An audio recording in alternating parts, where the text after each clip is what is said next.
And hello everyone, welcome to the stream. So, I'm continuing. I didn't finish the first episode yesterday. How did this happen? Don't quite understand.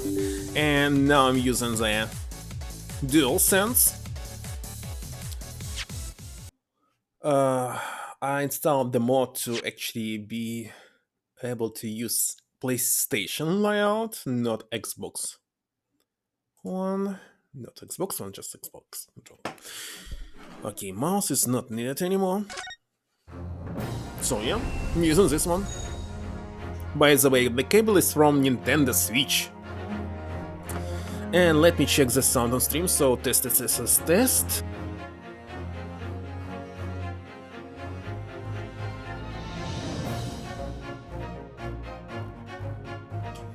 It's working.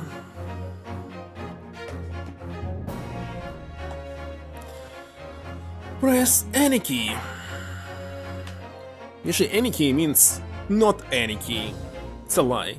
If you try every single one, you'll find out that like 10 are not working.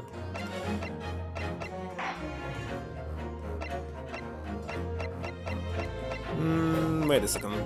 This one I saved. Yeah, at midnight.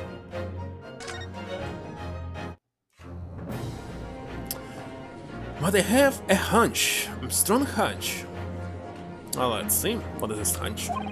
That if we chase down the real significance of this carbon, we find that it's a key element in the case.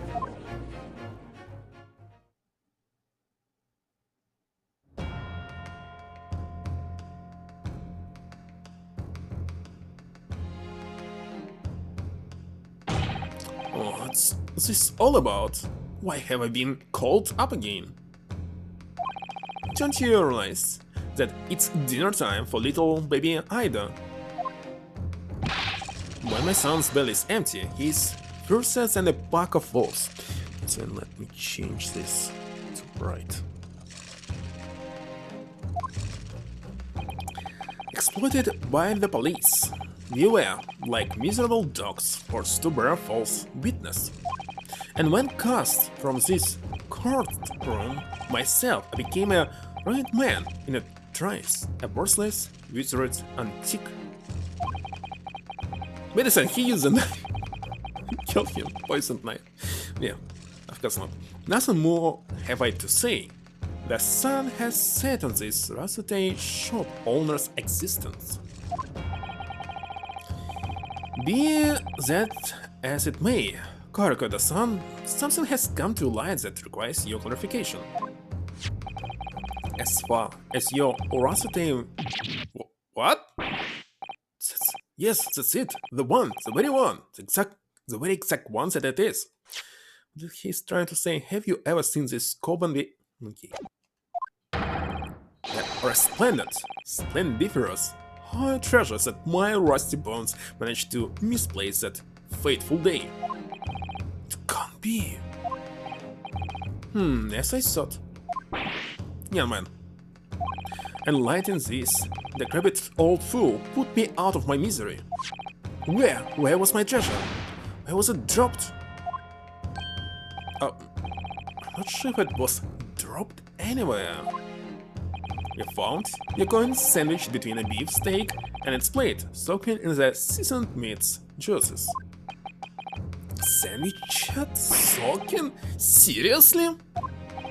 Really, it couldn't have fallen there by accident, which means somebody must have hidden it there on purpose. Somebody concealed my holy treasure between a slab of meat and a metal plate? Who would do such a sin? Such an unconceivable sin?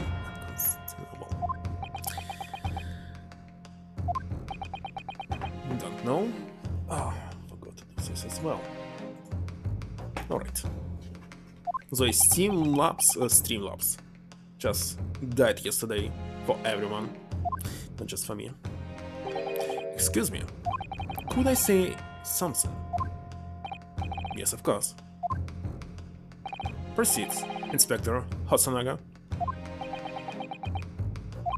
I mentioned this earlier on in the trial, but was working undercover in the restaurant in order to investigate another case. Oh yes, that's right, the secret undercover operation. La Carnival is a high-class Western cuisine restaurant. It attracts wealthier dinners, including many foreigners. Recently, there's been a run of similarly executed thefts, targeting the restaurant's rich clientele. A number of such incidents have been reported to the police bureau.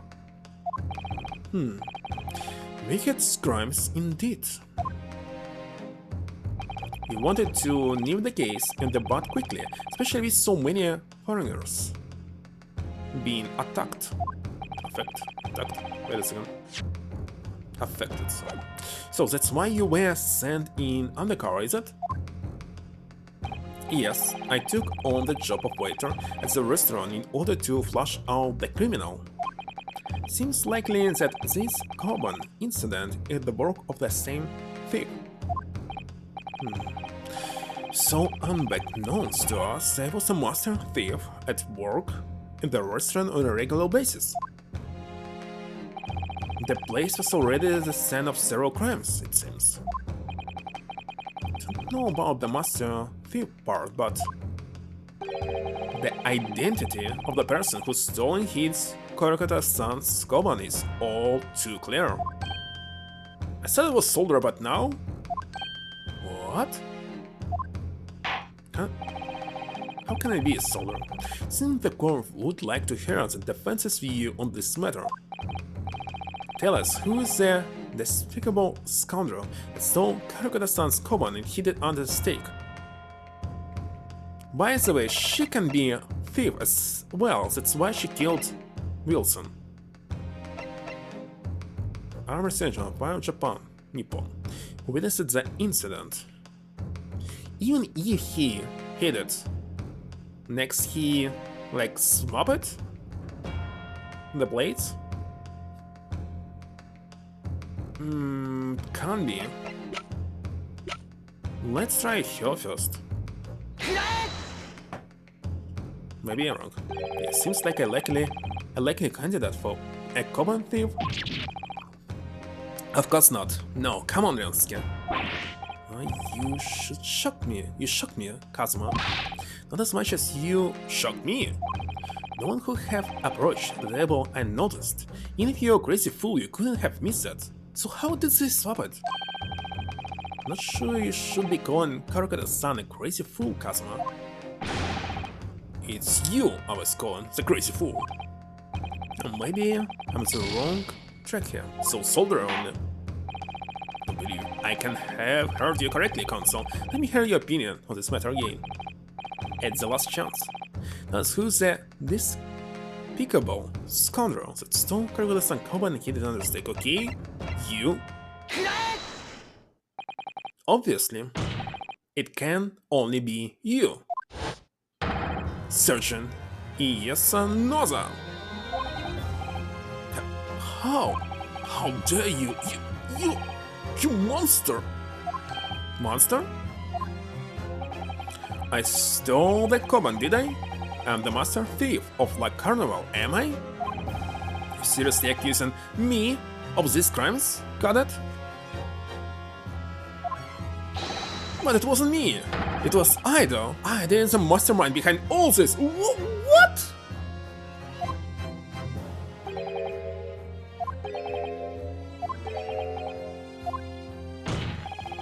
You would push the blame for your crimes into your own son, an innocent little baby? It's you who is the monster, Sergeant Nosa.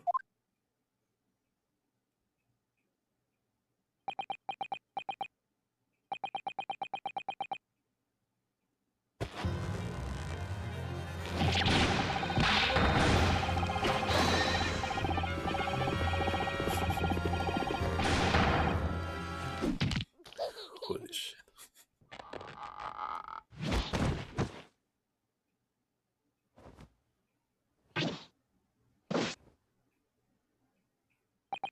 Nippon Imperial Army Sergeant Iyasanosa preparing to stand down the Supreme Court, sir.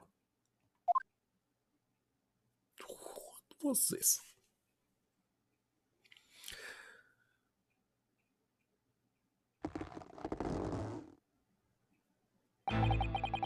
Do any of you know of the extraordinary low wages the Nippon Imperial Army pays those it expects to keep our country safe? I understand that the temporary increase in taxation owing to the recently ended conflicts remains in place. I have heard it's hard for lower-ranking soldiers to make a living. Yes. All I want is to put a hot meal on the table for my son. That's why you were stealing things at the restaurant. The place is having this money. Every 3 days, I'd go there and do reconnaissance for a target. And I'll enjoy chomping my way through a good steak at the same time. It sounds like he doesn't bother with a knife and fork even, which is certainly believable. And your targets? That day was the old man and his common? Yes, sir. He was an easy mark. I slipped the coin into my pocket without any trouble at all. A credible phantom thief you are. I was all set to leave the stake. I was halfway through the warning when it happened.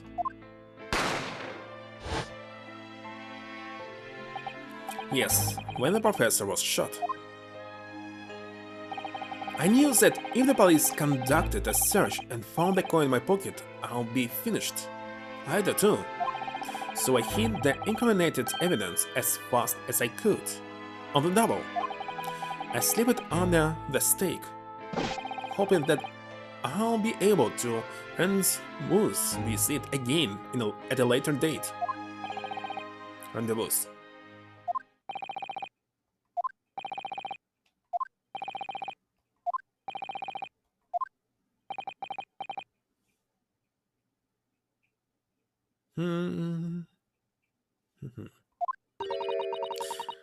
This is ridiculous. Perhaps you could carry on with this absurd prattling in your own time? Well, Miss Brett? Oh, of course they're late, of course. How rude of us. I'm quite sure there's no need to detain you any longer at all. May the esteemed gentleman please be excused, Your Excellency. Indeed. The theft of the Koban was clearly perpetrated by this baby-saddled sergeant. It would suddenly appear to be unrelated to Dr. Wilson's murder. What? But it's related. I have only one single chance now. Let me save.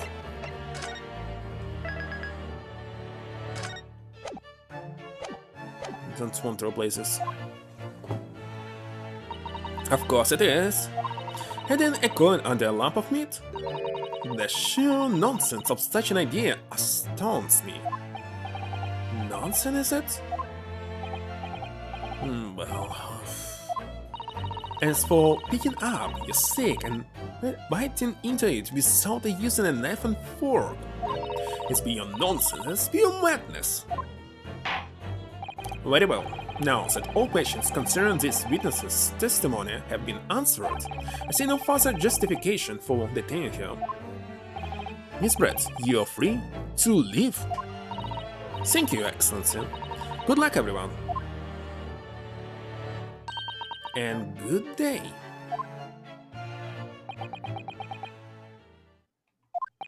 Yaska, what's the matter with you? This is no time for daydreaming. No, it's just... something about Miss Brett's parting words that got me thinking. Can't quite work out what exactly, but something she said jarred with me. Feel like there was a contradiction there somewhere. Something didn't quite add up. If that's the case, don't just stand here thinking. Make your voice heard. Sorry? You can think later, but if you don't call out now, it'll be too late. And it will be over.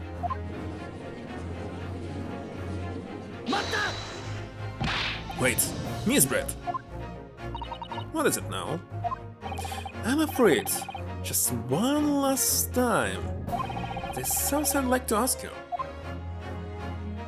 I'd like you to explain the contradiction in your part and words from just a few moments ago. What are you talking about? What contradiction? What new student nonsense is? Well, what and words are you talking about, Yansuke?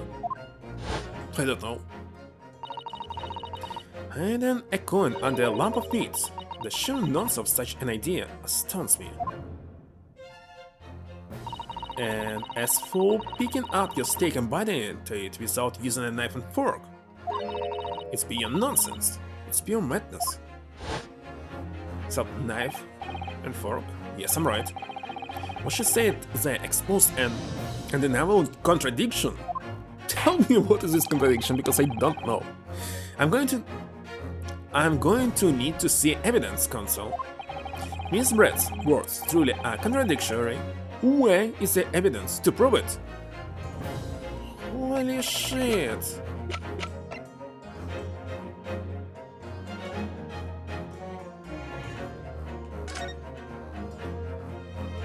Yeah, it was done without... Oh, yeah, without knife and fork.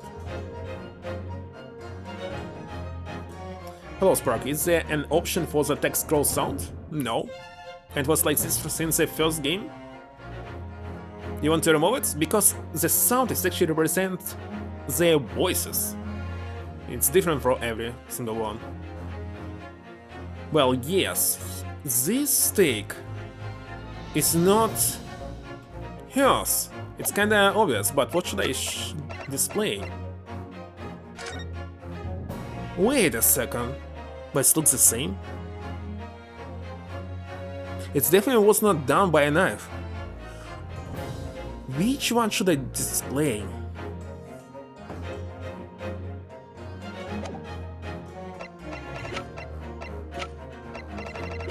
Oh my god, it's the last chance. Well, a roleplay, why not?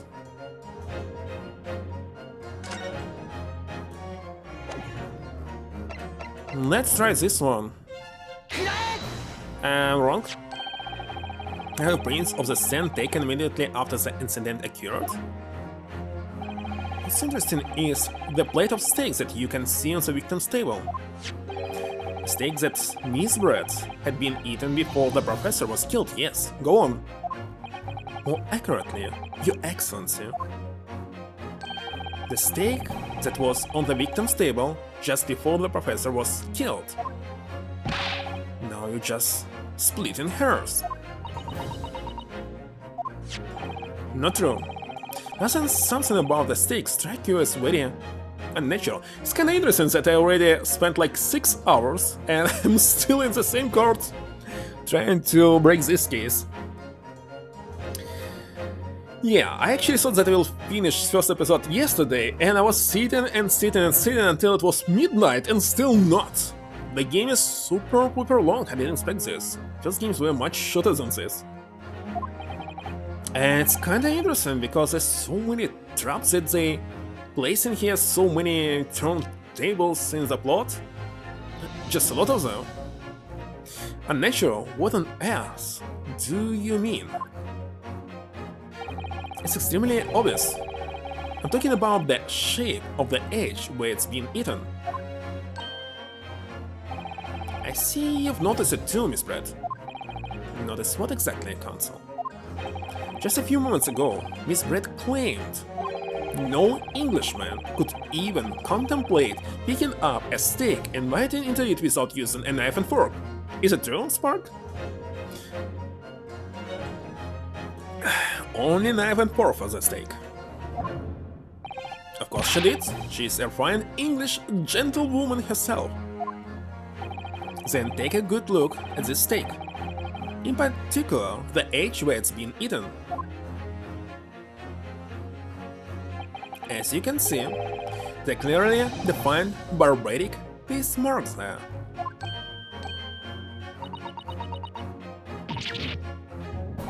It looks like Miss Brett has released something. So, If the witness, as she claims, wouldn't contemplate eating anything without using a knife and fork, there shouldn't be these marks in the steak at all. But what is your actual point? Oh my god, this actual point. Let me say it one more time. Made so many mistakes so far.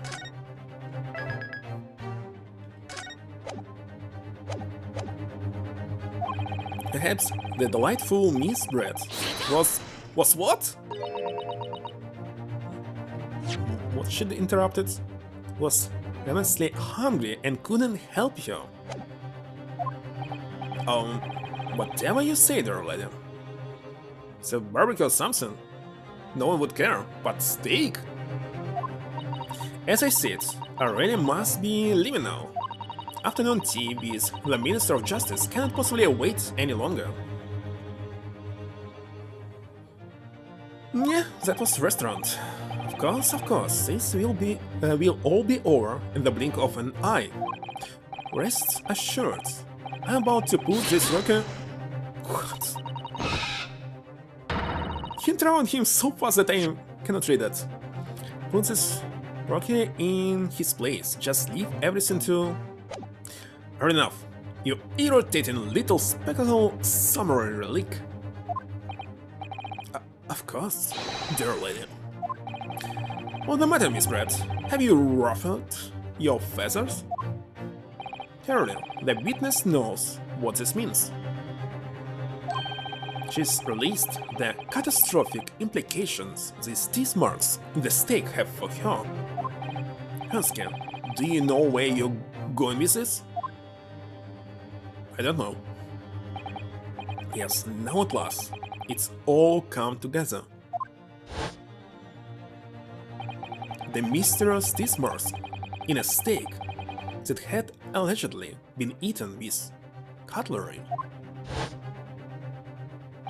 The reason why the bloodstain I know I saw somehow seems to have disappeared. And most importantly, the evidence that proves once and for all who shot Dr. Wilson that day. Except that these teeth marks in the steak are a little unnatural, as you put it, Consul. But what exactly are you suggesting that tells us? Everything, Your Excellency. Everything? Yes, I believe that these barbaric teeth marks in the steak here amount to conclusive evidence in this case. Evidence that will prove beyond any doubt who shot Dr. Wilson. Conclusive evidence? How many times have I heard that today? You wouldn't know the meaning of the phrase. Typical Japanese empty threats. Can you be so sure? Oh, it's quite simple. If you really had such conclusive evidence, you would have presented it to the court a long ago. Actually, the evidence I'm talking about hasn't been brought before the court yet. What? Where is it? Hasn't been? Oh, what? But just because hasn't been shown yet, doesn't mean that the evidence does not exist. That's absurd. The trial has run several hours already. That's right.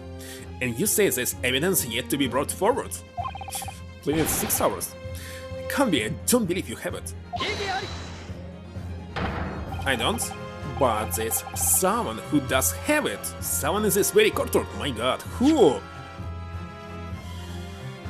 Let's see. Who?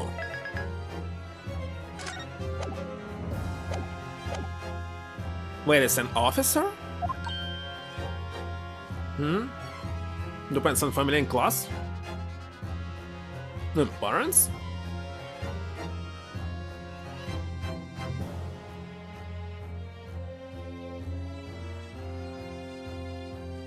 I see.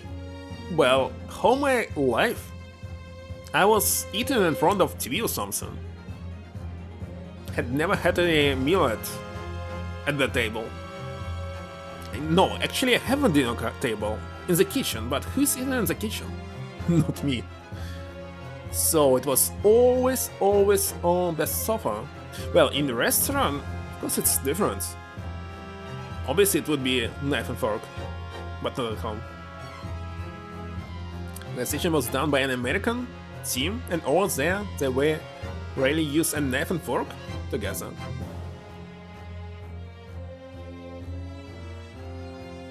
Hmm?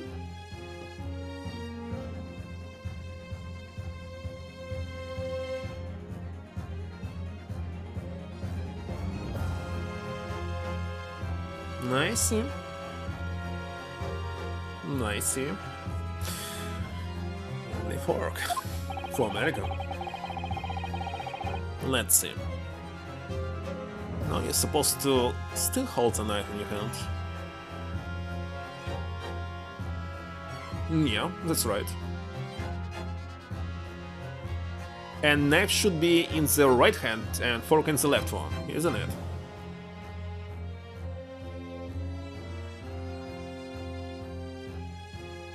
Rinse it?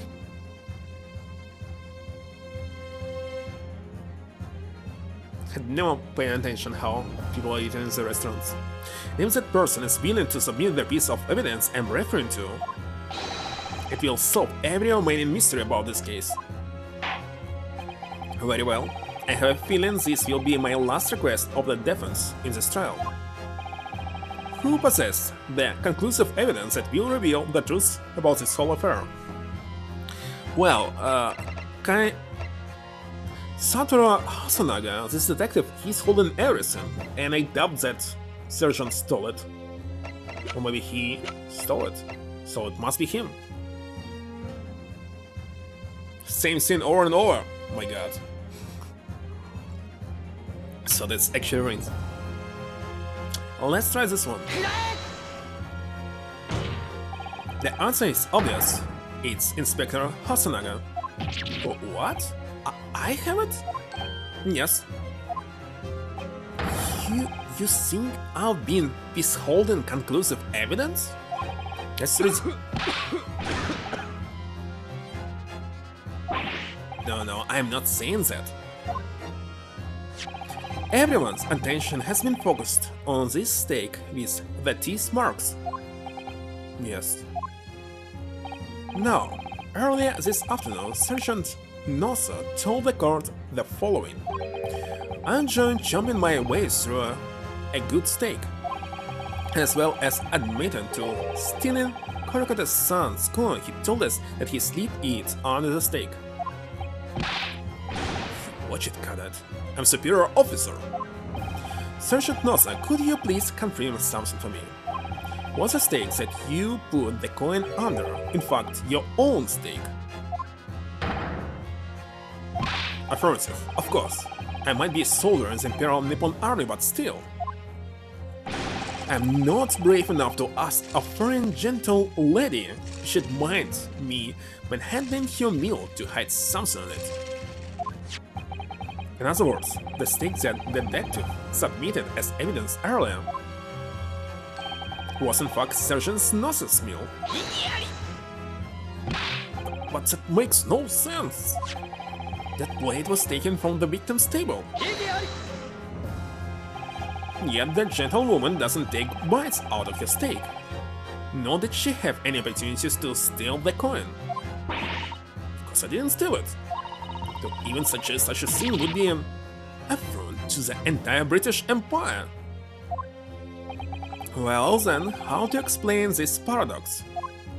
Exactly. Surely you're not going to suggest that the sergeant's speech the two stakes over. Obviously not.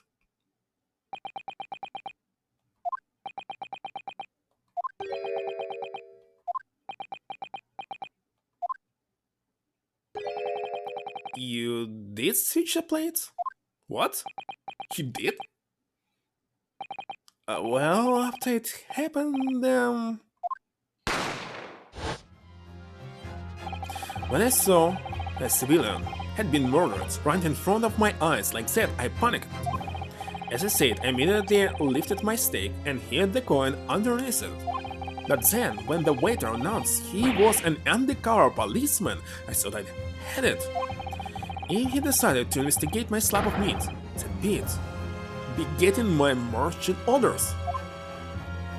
So when the cadet was arrested and taken off to the kitchen, I seized my chance.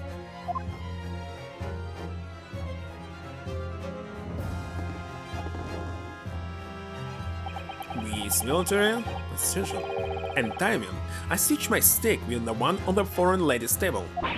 What? You can't have... I never saw you do such a thing.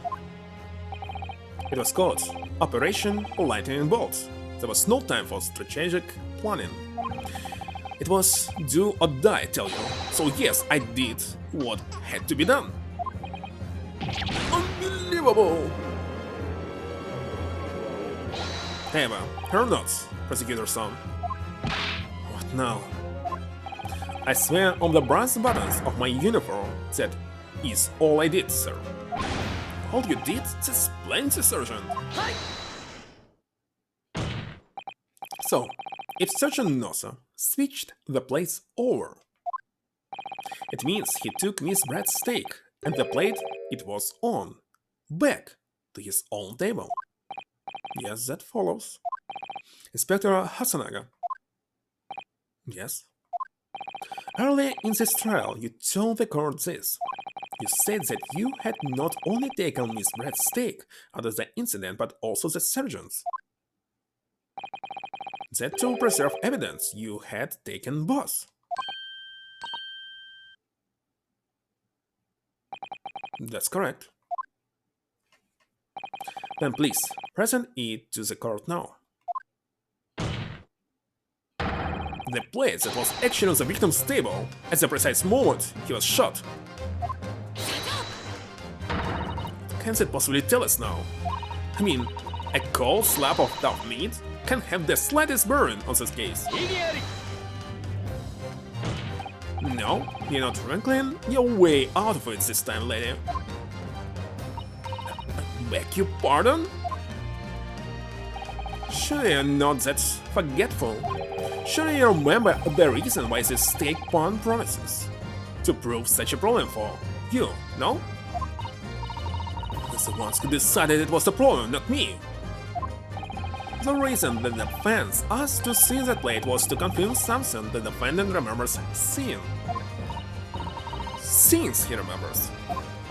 I'm quite sure of what I saw, Miss Brett.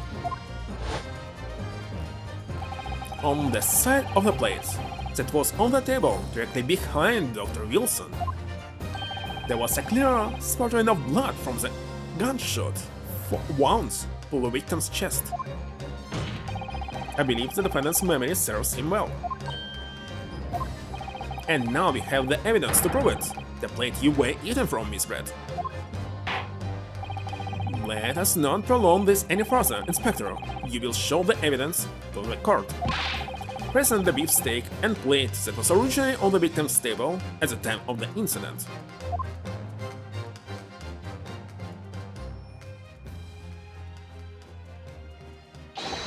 Yes, sir.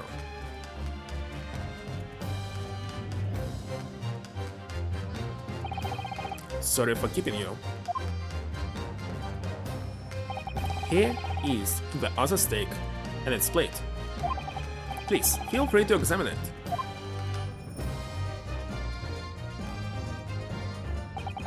The blood stain is clearly visible, look! Now this makes everything clear. The blood you can see on the side of the plate shows that at the moment the victim was shot, he was facing the table with his back to me. In other words, it's impossible for Narhoda-san to have shot the victim. It can't be! In fact, there's only one person who could possibly have shot Dr. Wilson from the front.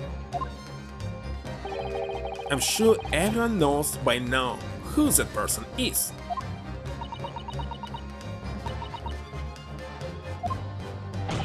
That's right, Miss Giselle Brett. It's you.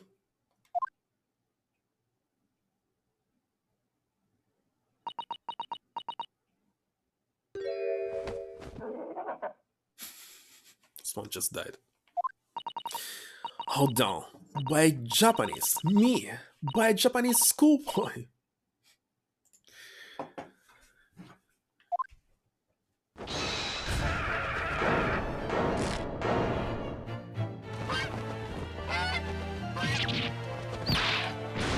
What just happened?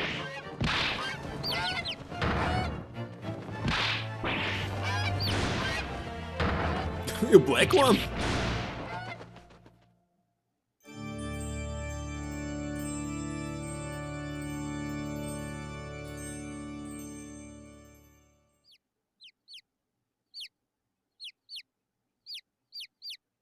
That was hilarious.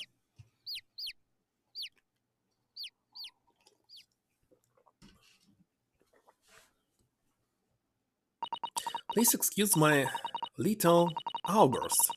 Briefly lost my composure. Most unbecoming behavior for an English and gentlewoman, forgive me. Well, Miss Barrett, I think it's time you tell the court what actually happened that day, the truth this time. Glad to, Your Excellency.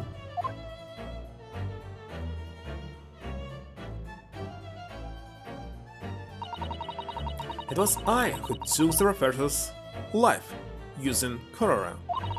As you surmised, I chose a particular day for one very important reason. The professor had a dental appointment for the extraction of one of his teeth in the morning. So you planned to kill the professor knowing that no trace of poison would be found in his water? Because cholera is unheard of here in Japan. Yes.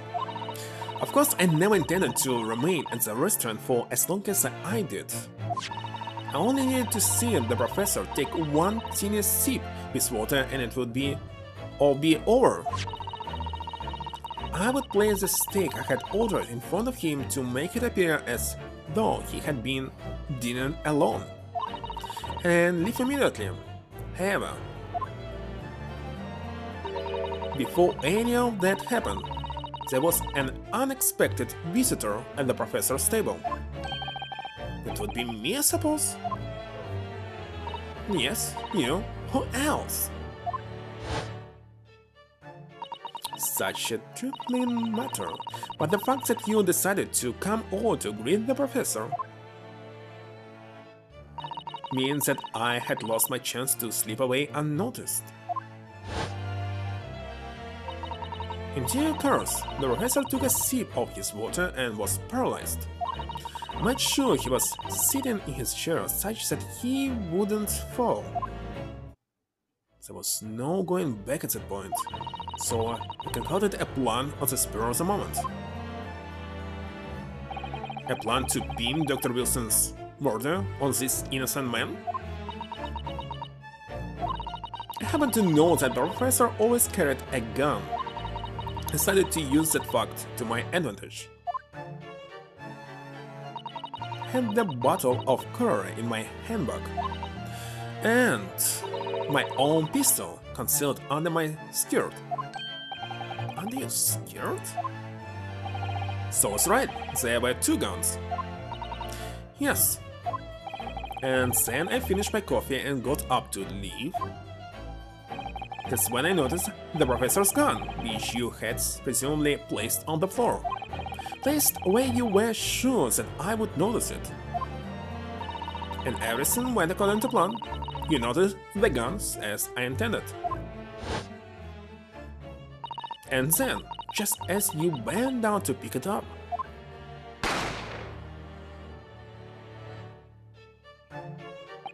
that's when you shot the professor with your own gun? Even though, at that point, he was already dead. Naturally, the gunshot caused a commotion, at which point the waiter appeared. Obviously, I assumed Naruhodo-san was the culprit and apprehended him. I took him to the pantry, joined the kitchen and locked him inside. That's when I took the opportunity to turn the professor and his chair around. Because, of course, You needed to make it look like the defendant had shot Dr. Wilson from where he picked up the gun.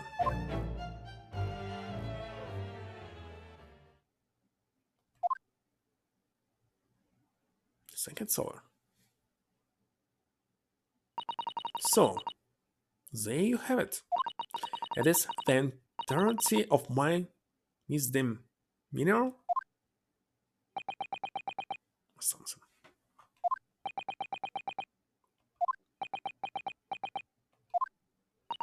Your Excellency.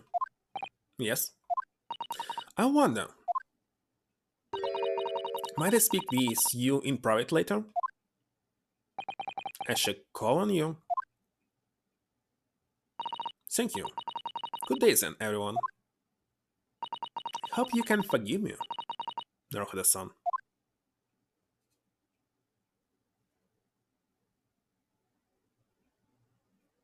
To be continued. That's my verdict. It would seem this trial has finally run its course. I presume the prosecution is in agreement? This can't be. Takatsuchi Aoshi does not lose. Not to the likes of this rocky student. You'll better start getting used to tough opposition. Ryusuke Naruhodo. Yes? This insult to the Aoshi family name will never be forgotten. We become concerned with age console, but the old have to stand aside and make way for the new. It's the way of the world. May you never forget that.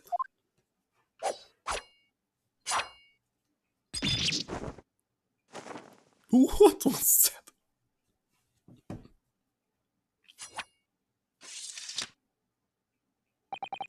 A thousand millennia may pass, and still the Aoshi clan will never measure up to the Naruhodo clan. This trial is the Supreme Court of Japan. Will, I believe, go down in history as the start of a new chapter in our country's political system. Jodico. Despite being silent, the accused, you, Ryusuke Naruhodo, presented an excellent case. Thank you, Excellency. The use of evidence and deduction to unravel the truth is a modern methodology. After all, it has only been a few short decades since our country opened its doors to the wider world. But the Western ideas of science are rapidly gaining acceptance here. I feel sure that science will soon bring new methods of investigation and new procedures of justice. A new future of law waits, but what it will look like, I cannot begin to imagine. It is for the young of Purser. Kazuma Asagi. Yes? After this trial, you are set to embark on a journey of discovery to the illustrious British Empire. Learn all you can, absorb everything of the wider world that you are able to. And do not forget to fulfill the mission imposed upon you. I understand, Your Excellency. What's that about? Why do you look so grave all of a sudden? Oh, never mind. As for you, Ryusuke Naruhodo. Oh, yes? In you, I sense, how can I put it, unusual potential. I very much look forward to seeing how you carry that onwards. Thank you, Excellency.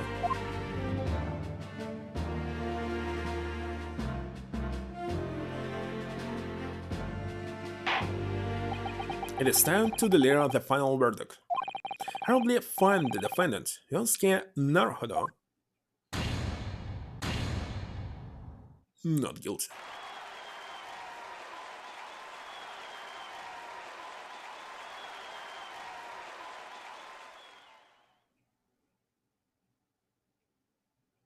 This court is now adjourned.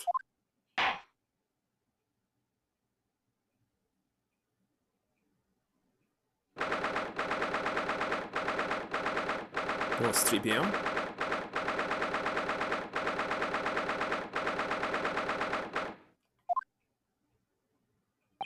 I can't believe it. I can't believe what's happened. I made it. I defended myself and made it through that horrendous trial. Hironsky. Finally pulled it off. Congratulations. Well, I couldn't have done it without you. Thank you, Kazuma. No, it was a pleasure to watch you at work. So, you owe me an extra large sukiyaki from the place on Yumei University Street, don't forget. Good afternoon. All your hard work has certainly paid off. Congratulations to both of you for proving Naruhodo-san's innocence. Oh, our trusty medical assistant. You were hurt for that result too, you know? Oh no, I didn't do anything. Thank you so much. If we hadn't had that research report of Miss Brett's, I don't know how things would have turned out. Kind words should really be for my father. I was simply doing as he asked. It was his idea for me to go to the university and investigate. Your father? Oh yeah, of course. Even going through the uncovered proceedings, Your Excellency. Sister Mikadawa, Judicial Assistant of the Defense. Judicial. I don't know how to pronounce this one. Speaking of Mikadawa. Oh, there you are. I believe relations are in order. Naruhodo, you did an excellent job. Thank you, Professor. Oh no, it is I who should be thanking you. After all, your efforts expose the true criminals that took the life of my good friend. Good friend? Oh yeah, you mentioned it before. It was you who actually invited Dr. Wilson to Yumei University, wasn't it? Yes, that's right. Professor Mikadawa studied overseas himself. He went to study forensic medicine in Great Britain. Presumably, that's when you met Dr. Wilson? Exactly. In those days, we worked together in the same hospital. Oh, you worked together? I've never heard you mention that before. Well, it was a long time ago now, besides. It's your turn, Asagi. Great Britain is a magnificent country. It leads the world. In science, medicine, engineering, culture, and of course in law. Watch and learn, my boy. See what's happening in the world's largest melting pot. I will. I'll learn all that I can. I found this, the spirit of the Asagi clan. You're not taking the sword to Great Britain, are you? Of course I am. A Japanese man's katana in his soul. This blade shows me where I need to go. And cuts down anything that's in my way. Yes, I've definitely seen how sharp it is already with my own eyes. It reminds me, what's happened to the woman? To Giselle Brett, I mean. After all, she's guilty of murder. Oh yes, yeah. It's not easy to tell you this, but... What do you mean? Obviously she was released. Surely she's going to face trial herself now. She's the true culprit, after all. She will be leaving Japan in the very near future. For Shanghai.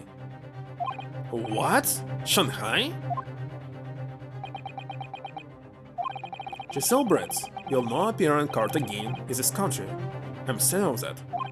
What? But why not? It's a matter of consular jurisdiction.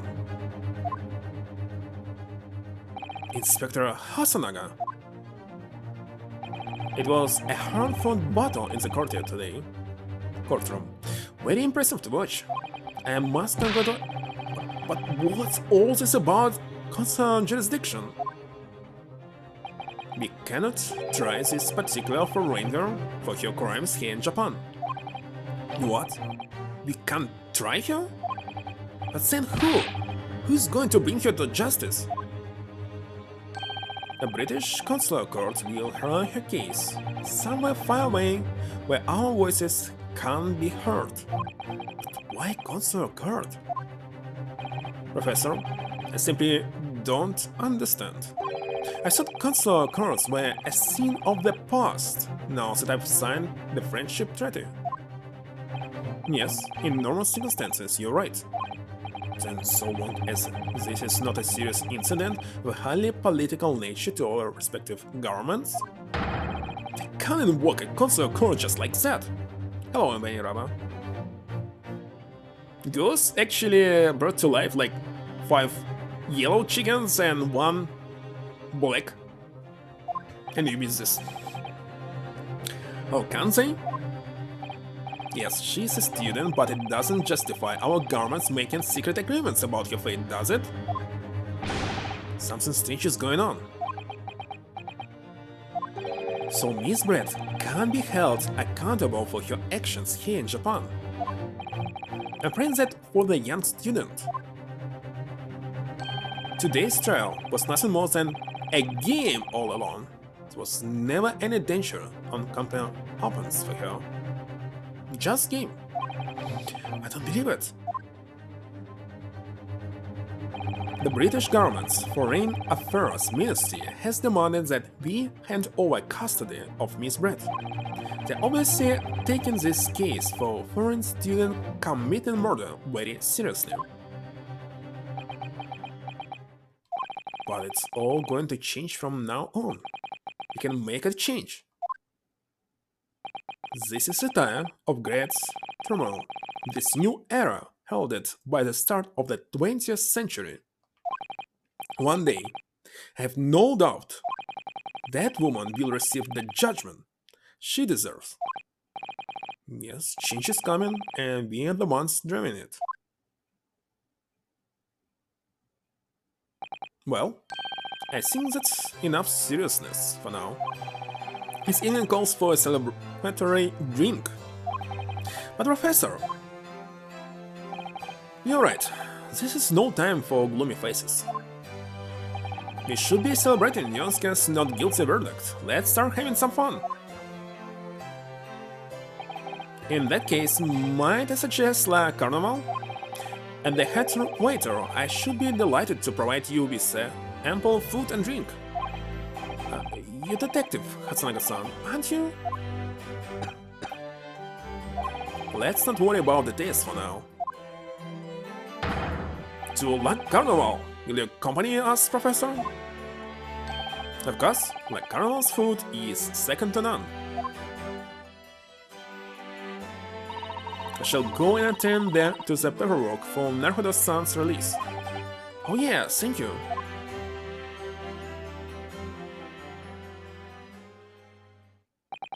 So, Giselle Brett won't be tried here. I suppose that means I'll never know. I'll never find out why she killed Dr. Wilson. Of course we will. Kazuma. Yes, Ryunosuke? I just wanted to say thanks again, that's all. You really saved my skin today. I didn't do a sin. You were the lawyer in them, weren't you? That defense was all your own work. Your skills made the difference, though. One day, I bet you'll be the best lawyer in the world. I'm not so sure about that. To be honest, something kept occurring to me over and over again during the trial. Couldn't help thinking that maybe you're the one destined to become a great lawyer, not me. Oh, come on, be serious. If I helped you today, it was only alright at the very start of the trial. But you have a natural talent for it, for being a defense lawyer, I mean. No, not me. All that tense verbal combat, I never want to go through that ever again. I did what you told me to do, that's all, because I knew I could trust you. That's the point. Sorry? What do you mean, that's the point? Listen, Ryunosuke. Do you know what the most crucial weapon is that any lawyer needs in order to win? Knowledge of the law? No, the ability to believe. To believe? To believe what? An offense lawyer has to fight for his clients. He has to believe in them at all times. Like you believed in me when I said I didn't do it? I'm human just like you. I don't have some superhuman ability to know the truth. But you have to make a choice about what to believe and stick to it when you're defending someone. Sometimes, in the courtroom, can really be baked into a corner. But being able to remain faithful to what you choose to believe in even then, well, that's not something that anyone can do. Take a special kind of person. Believing in your client. Just look at today's trial. I'm a student lawyer with precious little real experience, but you never stop believing in me. Well, you face seemingly hopeless situations time and again, but you never stop looking for the truth. And in the end, you found it through your own efforts, and because you never stop believing in me. Since Kazuma.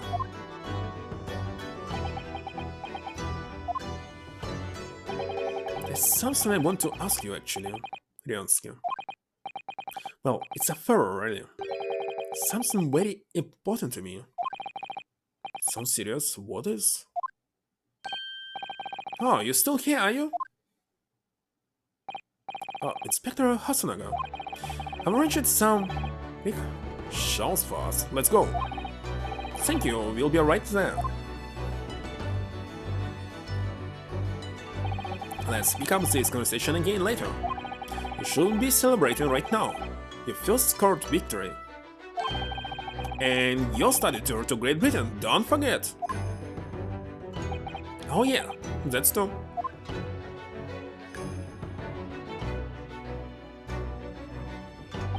So my very first trial came to an end. Across to English, Kazuma, Professor Mikanova, Susato-san, who acted as my assistant, Inspector Hasunaga, who didn't really play much a part, but still. It was because of the help and support of all these people that I managed to get through that trial.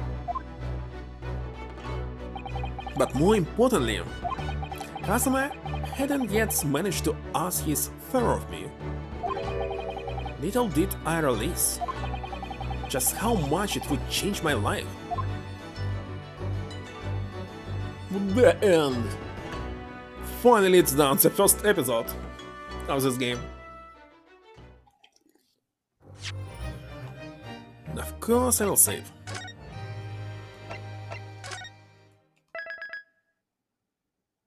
The Adventure of Unbreakable Speckled Band.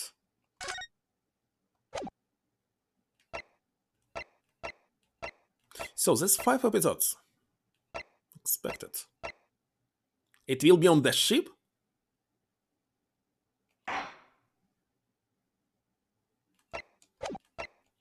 By the way, I can select any episode, but obviously it must be the second one.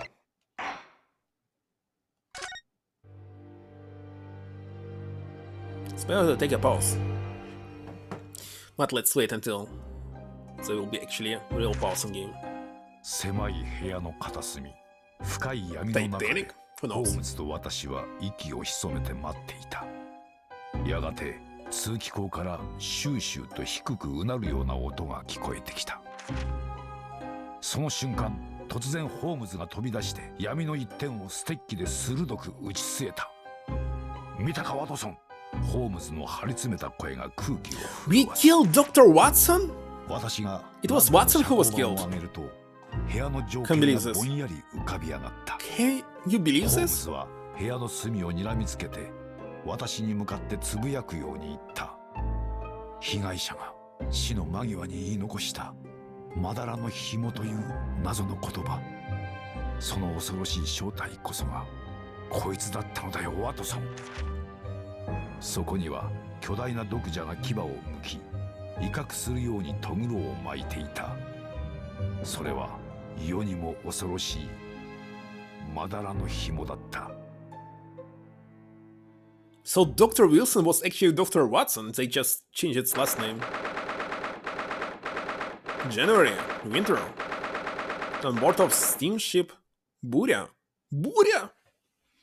What's Burya? それでは謎解きを始めるとしようか。この奇怪なる殺人事件、その真相をね。失礼。犯行時、扉は内側から缶抜きがかかっていた。缶抜きに細工された痕跡はない。犯行の際、この現場は完全な密室状態だったわけだ。被害者は死の間際にメッセージを残したようだ。Гардероб? ここに落ちているインクを使って書いたと考えられる。ロシア語。どうやら被害者はロシア人ということか。文字に全く乱れは感じられない。被害者は相当意志が強かったのだろう。見たことのない妙な文字だな。筆跡はこのメッセージとは明らかに違う。いや、これはむしろ人種が違うと断言してもいいかもしれない。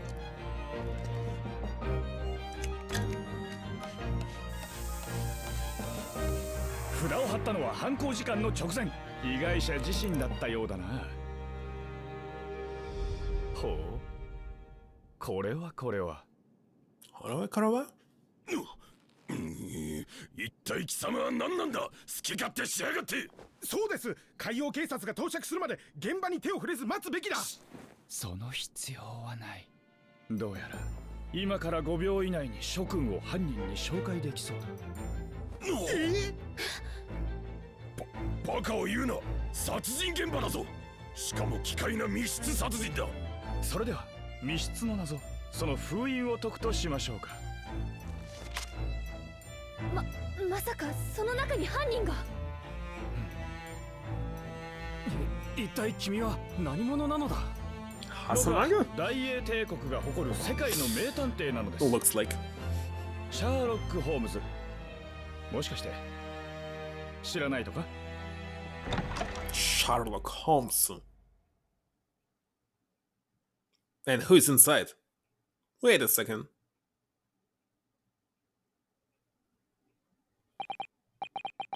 My head is troubling. Naruhodo Yin, can't believe this. What's going on? Something not right here. There's trouble in the air.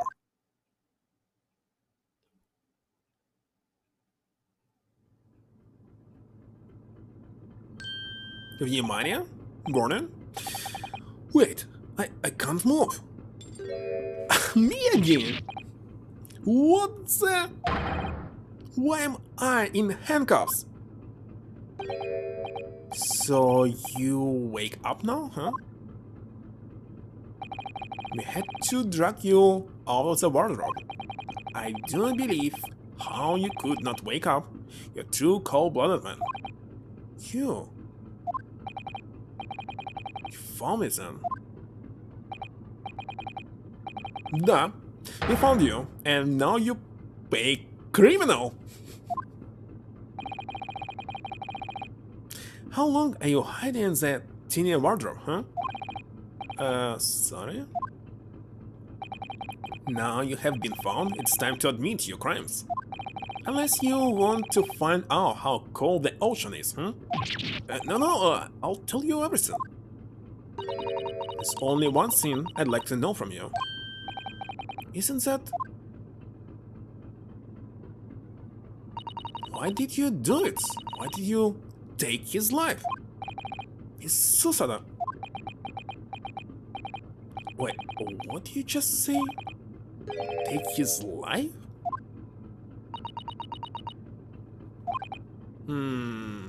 Where is he? Where's Kazuma?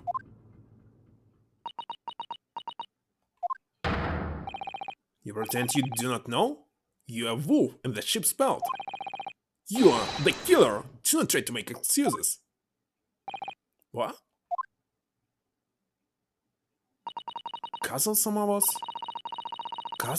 body was discovered not long ago. What's going on here? I need to take a pause here. Be right back.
Alright, I'm back.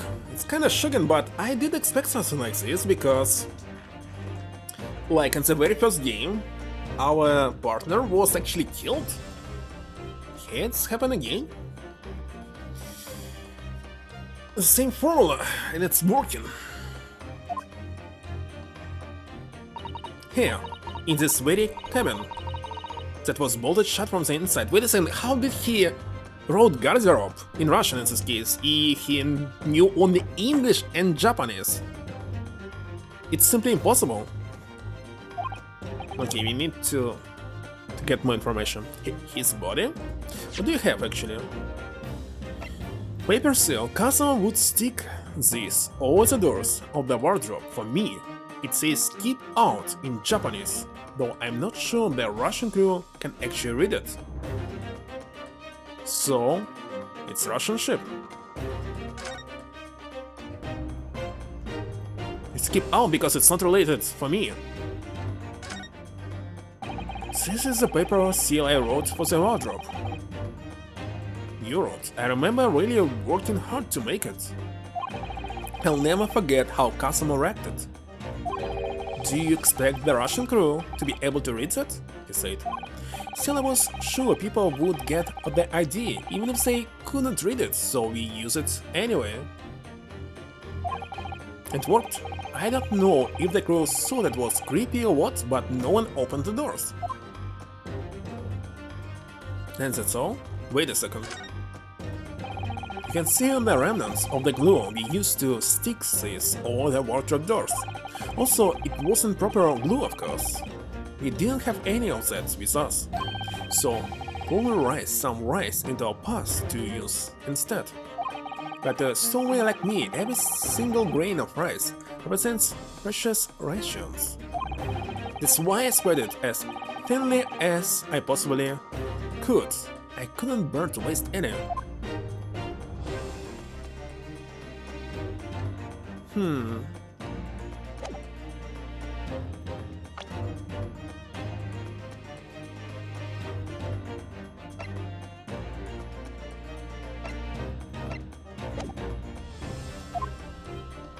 Please, do not try to tell us you were doing this terrible thing in your sleep. Kazuma's dead? What? He can't be. And these handcuffs? Surely you don't think I have to know. Why did you take Kazuma-sama's life? Answer me, please! No. Cannot scream this. Kazuma. It was just 2 short weeks ago. Are you sure about this? You get in trouble? Did you find it fun being a stowaway? Besides, how else could you come to England with me to study? It was really something else when they brought your luggage in here earlier, though. The way that Russian crewman just tossed your traveling case into the floor. I thought I was going to die. Yes, I still can't quite believe that. I really didn't think you'll be able to fit inside my trunk. You must be even less of a man than you look. Hey, honestly, I thought and broke every bone in my body.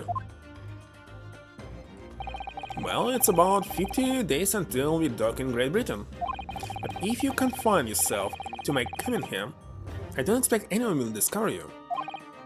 Hope not. I get the feeling those Russians wouldn't be very forgiving of a stowaway. The sternum bunch, that's for sure.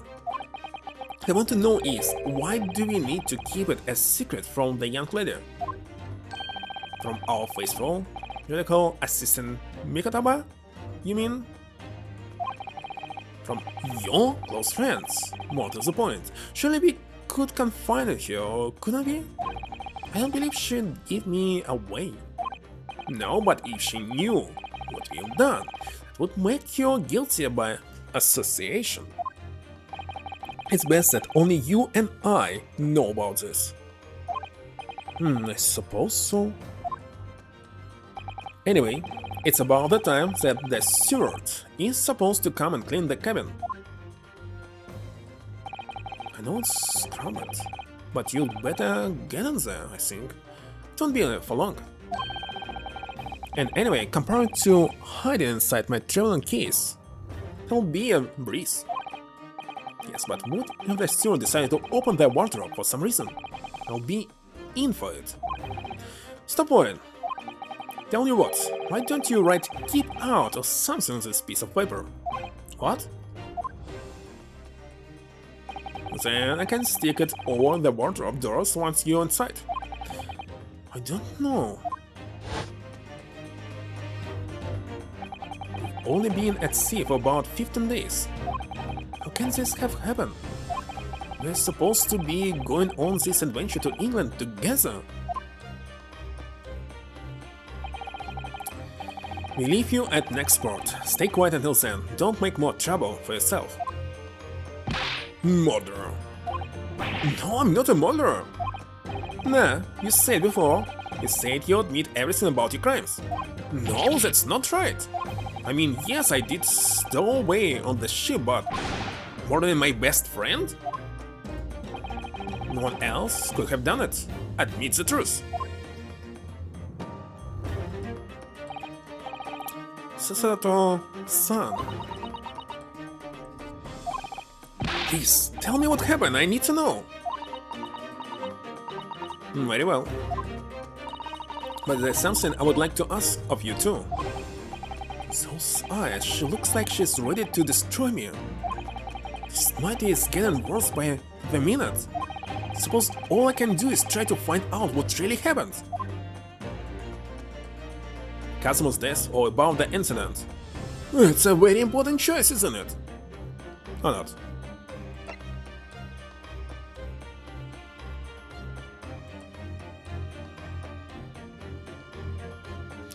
Alright, let's see. Definitely was killed. Garciop is not his right, and how can it be? Also, it was locked with a seal, isn't it?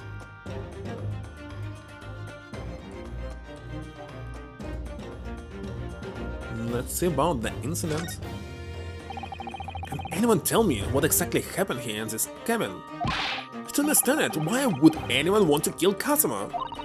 It's only that's something you know the answer to better than anyone. Yes. Whatever say, you were here in the cabin after all.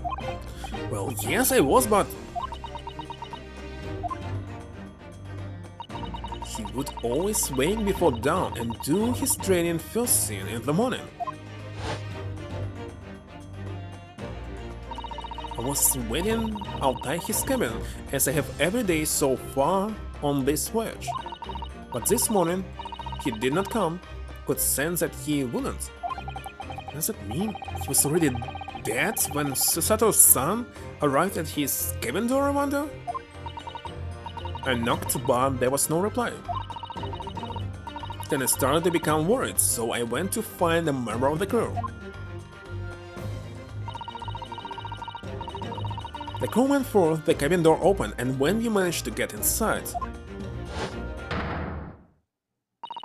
there was Kazuma-san collapsed on the floor.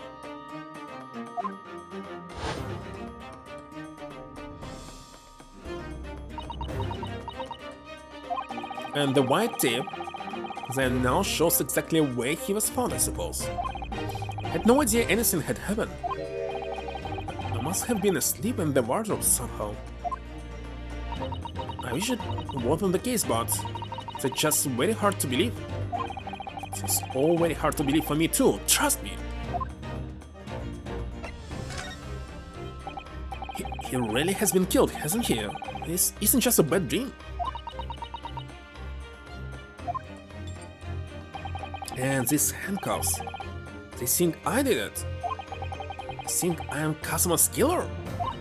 When they found him, the cabin was locked from the inside. What do you mean?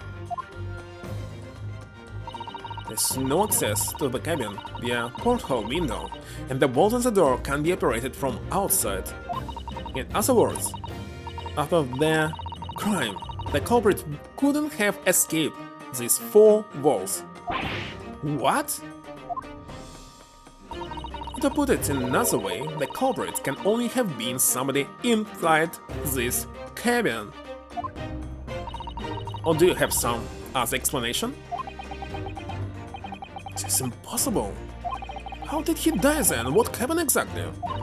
You're still going to deny the charge, even despite their circumstances? Hey, Susato-san, you have to tell me. Susato. Wait a second, so, Susato. Susato. How to pronounce? The cause of death is still undetermined. You don't know how he died? The ship's doctor is examining the body, but of course he has no post-mortem analysis experience. I don't suppose we shall learn more until an expert has been consulted at our next port of call. So presumably that means there were no obvious external signs of injuries then. That's true, yes. Now I've told you everything that I know, so it's my turn to ask you a question. Yes, alright. My head feels so heavy. Still, probably like anything. So, away? Last night?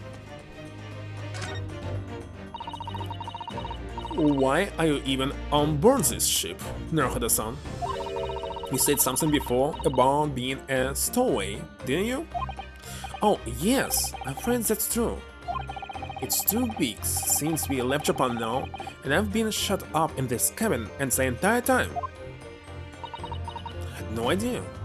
But how could you have occupied Kazuma-sama's cabin for so long without him noticing? No, that would have been impossible, obviously. Yes, of course. Kazuma invited me. He wanted us to go to England together. He actually asked you? But why? I'm afraid I don't really know the reason myself. I don't understand. Kazuma, why do you want this? What's the real reason? Why go to such extreme lengths to smuggle me to England with you?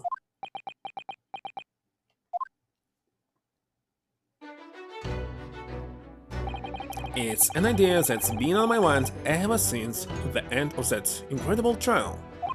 I think I told you then, didn't I? That you ought to become a lawyer yourself.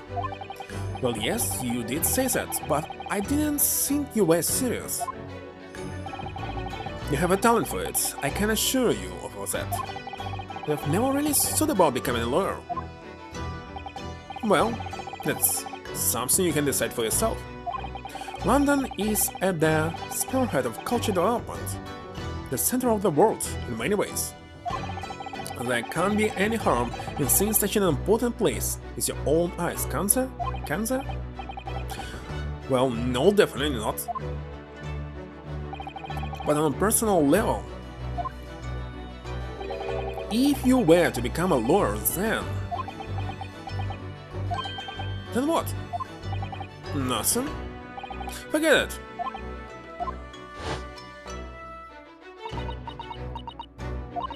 Kazuma-sama he was always saying the same thing, that he wanted to change the Japanese legal system. Perhaps he thought that he could do that with you. Yes, maybe. But something still bothers me a little. The look in his eyes, it was darker than I've ever seen before. Susato-san, I'm sorry that we kept it a secret from you, my stowaway on the ship, I mean. If I know Kazuma-sama, I expected he was trying to protect me, to avoid me becoming guilty by association. That's exactly right, yes. How perfect, in fact. If you're not the culprit, then tell me, what happened last night here in this cabin? Well, the thing is, I don't really remember. Kazuma brought me something to eat just like he always did.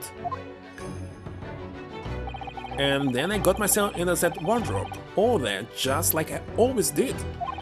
After that I fell asleep.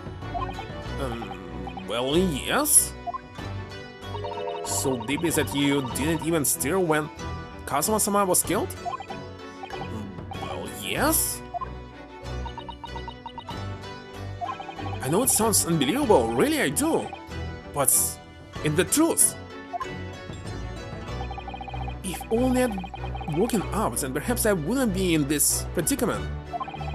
And for some reason my head's still turning like anything. Really? Is something wrong? No, it's...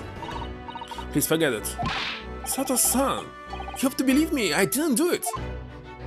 I really don't want to doubt you, but the trouble is there's no one else who could possibly have done this.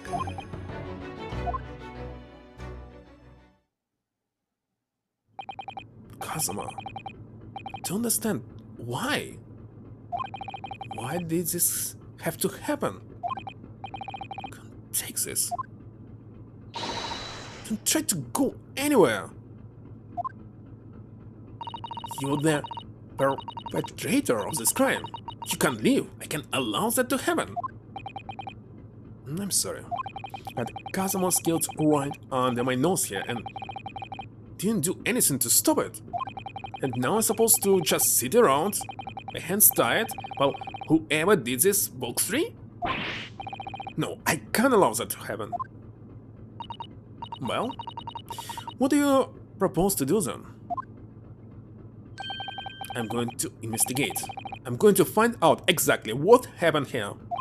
I'm going to work out who took Kazuma's life and how and why they did it. So I'm sorry, but you're going to have to excuse me. Yeah, what is this? What the? It was a Susato takedown. Susato what? What martial arts form is that? I'm going to need you to prove it. Sorry, prove it? Yes, your innocence. I need evidence. But how am I supposed to? Have you forgotten already? What you achieved just a few weeks ago? Successfully defended yourself in a court of law. I see. She's expecting me to present some conclusive evidence. To get Susato-san to believe me. Show you some evidence right now that proves I am not guilty for this awful crime. Your life in Australia? Oh no. Tell me, when I was scarred in this wardrobe before, was this piece of paper stuck over the doors? Oh yes, it was, I remember clearly. I thought so. Kazuma always put it in place whenever I went to sleep in there. Just in case the cabin steward or another crew member decided to look inside. So naturally, he did the same last night as well. Yes, of course. The gentleman who discovered you peeled that sign from the wardrobe doors before he opened them.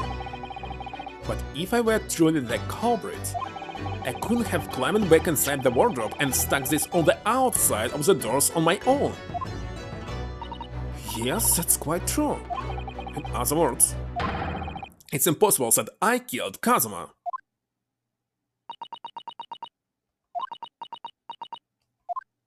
Well, even if you are sprawled hopelessly on the floor, I can see why Kazuma-sama thought so highly of you. Thank you, Susato-san. Now, do you think perhaps you could help me up?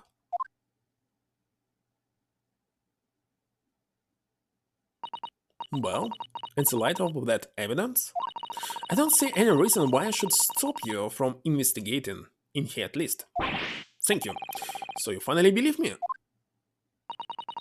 I'm sorry. No. What? I'm not sure yet. Can't rule out the possibilities that you use some sort of conjuring trick to put the sign back in position. Does you think I am a magician?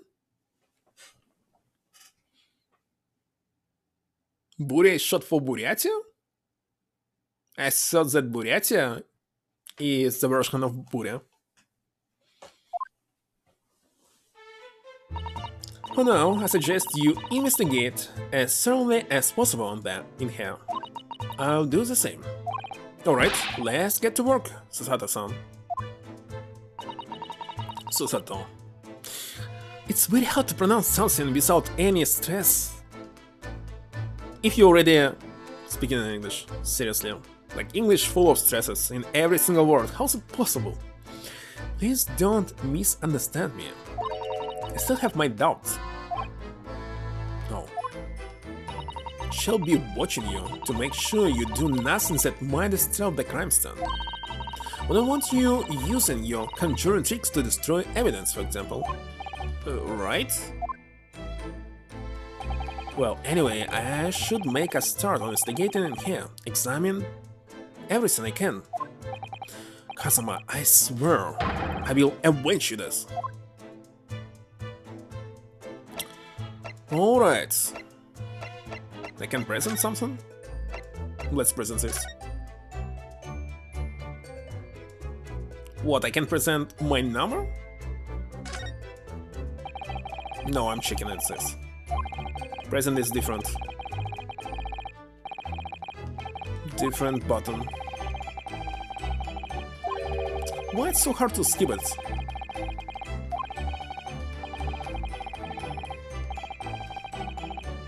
(901) Sato-san, about this. Sato-san. Sorry, Naruhodo-san. But we don't have time to waste on anything else, we must find clues. She looks serious. Really quite deadly serious. Sato-san, about this. Sorry, Naruhodo-san. But we don't have time to waste on anything else, we must find clues. Alright. Nothing covers. I cannot move, isn't it? I'm in handcuffs and under house arrest by the crew, not to mention Sato-san's constant glares. I think it's fair to say that I'm stuck in this cabin for the time being at least. I should focus on investigating in here to see what I can find out. And he's here. So I cannot switch to other screen or what? No, I can. Or not? Not sure. Historical record options. What about you? Perhaps I should see what this Russian crewman makes of the scene of the crime. Excuse me. What? I was wondering how it's going, the investigation, I mean. Grandmother told me Japanese people do not make jokes, but it's not true, I see. Sorry? The criminal asked investigator for information about his crime. Very funny. It wasn't supposed to be a joke. Doesn't appear to be laughing either. He's convinced you're guilty. He might have useful information, so I have to keep trying. So last night, did you notice anything out of the ordinary at all? Yet, of course not. Now back to corner of room and make silent. I say no more to you. Did I hit a nerve? Just for a minute there, he seemed a little frustrated. Oh there, that won't do. Oh, what's the matter, Sato-san? Whenever I'm examining things, I always find myself so focused I forget to look around properly. Oh yeah, that's not good. I suppose you're as foolish as me in that regard, are you, Naruhodo-san?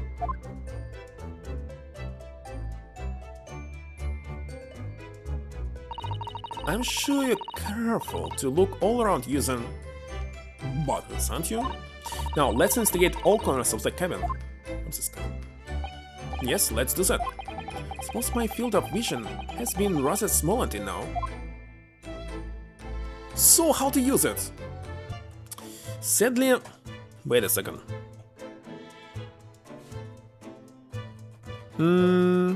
Look around is B? And M?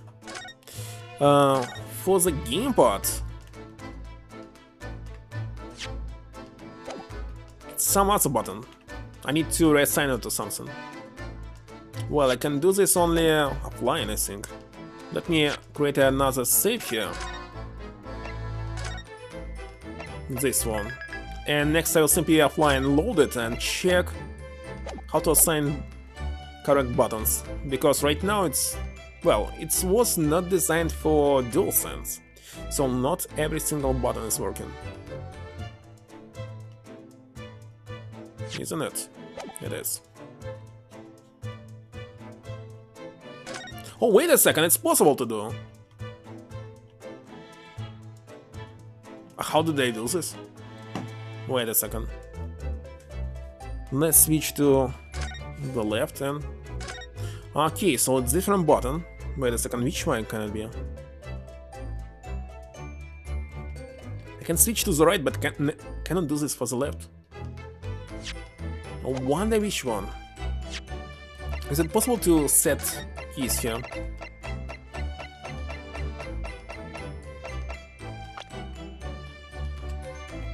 Sadly, I cannot. What can it be? Ah, wait a second.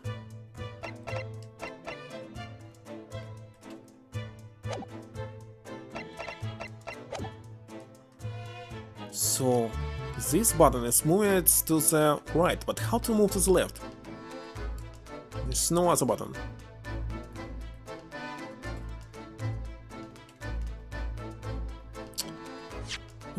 Seriously, I want to go and check it, but... Okay, we'll do it offline. And nothing on this table at all. The plate and cutlery are all over the floor for some reason. Yes, it's strange. Last time when I went to sleep, I'm sure everything was still. I'll better send myself a message because I'll forget about this. 1 second.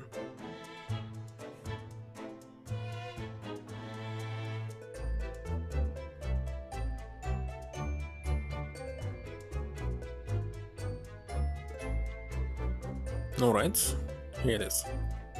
Because I will need to go to the config and check actually how it's assigned, because it's assigned by numbers and also it's impossible.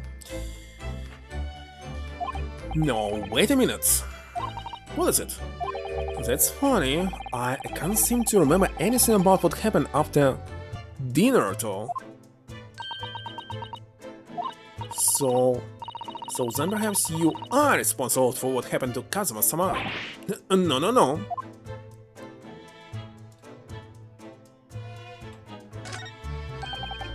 Seigi. The Japanese word for justice. The brush strokes are straight and true, just like Kazuma. Yes, his calligraphy always was a reflection of his heart. Yet you, can you really look at those characters without feeling shame knowing who drew them so thoughtfully? Of course I can. I mean, I'm innocent, so why shouldn't I be able to? Even so, you stole away on this ship? Now you're going to bring that up, are you? I can't win.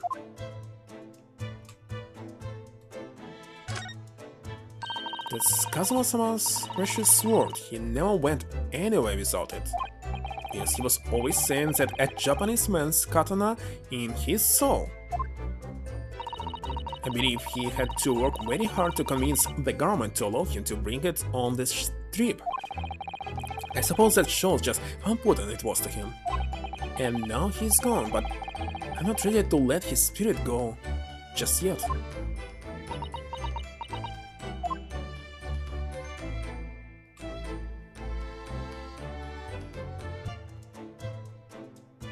Who's this? It's my dinner from last night, a roast chicken. It was really tasty. Yes, it was very delicious, wasn't it? But did you eat it on the floor here? The dogs at all, son. I ate at the table, of course. Which begs the question of when and how the plate ended up on the floor.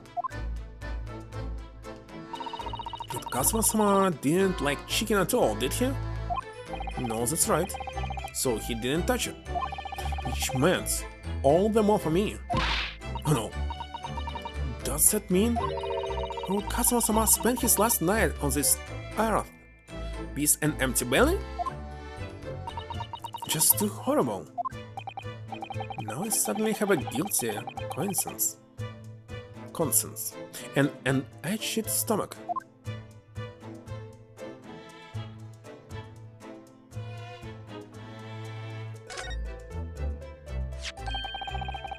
What do you think this is? It looks like a broken piece of glassware.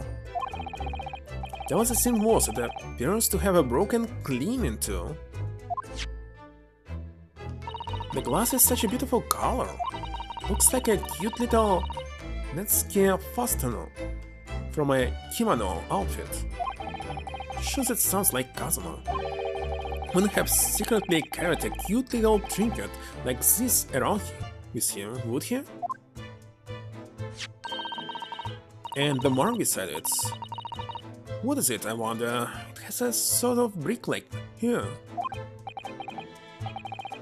Yes, you're right, it is the color of brick, isn't it? And so, I don't see anything of the same color anywhere else in the cabin. Is it sinking now? Their books have fallen over on their shelf, look. They all topple it the same way. And what's this, a statue of some god of the sea? So he's fallen over as well. Yes, it's almost as if the whole shelf has been ransacked and everything mown down at once. I wonder if perhaps it was Kazuma-sama doing his morning sword training, do you think? I seriously doubt it. And perhaps it was you, Naruhodo-san, in a fit of rage. Couldn't have bothered leaving the world just to mess up a few books and stutter. The way these things have been thrown about have anything to do with the case, I wonder. Well, I'll just set everything straight again. I don't like to see a mess.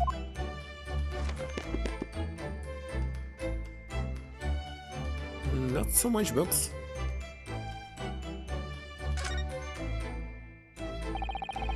The rules of passage for travel aboard the SS Buryo. It's essentially a list of requests from the captain to all passengers on board. Passengers must not keep weapons or other dangerous objects in their cabins. Pets are also strictly forbidden.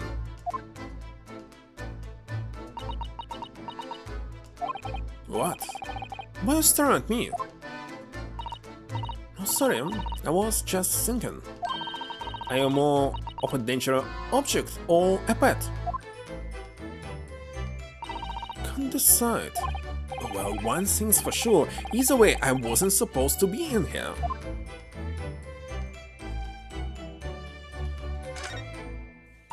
When I went for help and the crewman forced the door open, this bolt had been firmly closed. It's quite a small bolt and not particularly sturdy, and it just slides around to secure the room shut. But still, with the door bolted, there would be no way to get in or out of the cabin, that's for sure. It's no wonder everyone suspects me. When she glares at me like that, I feel tense all up and down my spine. I remember reading once in a detective novel, the culprit used a needle and thread to draw a bolt across the outside the room. In a situation like this, there's actually 4 different variants. How can you kill somebody in the closed room? Well, yes, one is somebody still inside the room. You can close it, and that's it. I don't remember. You can find it on the Wikipedia or something. Yes, that's a clever trick, isn't it? I'm an avid reader of detective stories myself.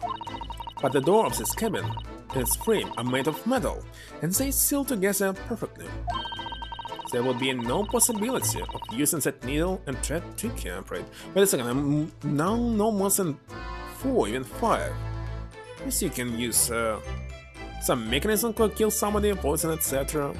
You can always leave it not through the door. You can pretend that it was closed. Like... Wait a second, she was checking that it was closed, so it's not the case, but anyway, you can do this. Is that trumpet? In the corner of a speaker? Where do you see speaker? On the left? Who knows?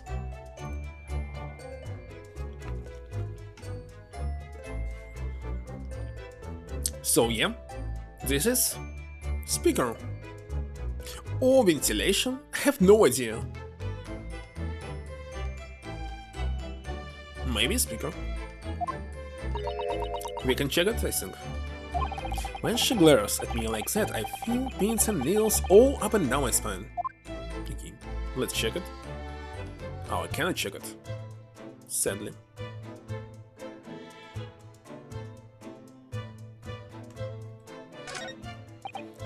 Did Cosmo write it before he died? It looks like it's written in ink. He must have knocked the ink pots from the desk when he collapsed on the floor. Then I suppose he wrote this message by dipping his finger in the spillage. Poor Cosmo-sama, no doubt. He was in terrible pain. It's almost unbearable to imagine it. I suppose he was trying to leave some kind of a clue in his final moments, was he? I'm sorry, partner, but I can't read your writing. I don't think that's Japanese, Naruto-san. What? Then what language is it? Pains me to admit it, but I don't know. It's not a foreign script. I'm familiar with this. What does it mean, I wonder? Well, the Sherlock said it was a wardrobe. He can read in Russian. It's a very large traveling case, isn't it? Yes, it carries a lot of memories for me. Memories? What do you mean? Well, that's actually how I stowed away on this vessel. I was brought on board inside that case. Oh yes, I see it says this way up, in Japanese. Which inside I should have released. The foreign crewman wouldn't be able to read. I was turned over and over and over, and then I was tossed on the floor here. Oh there, in a solemn way, isn't as romantic as it sounds. Well, it was less painful than a Susato takedown.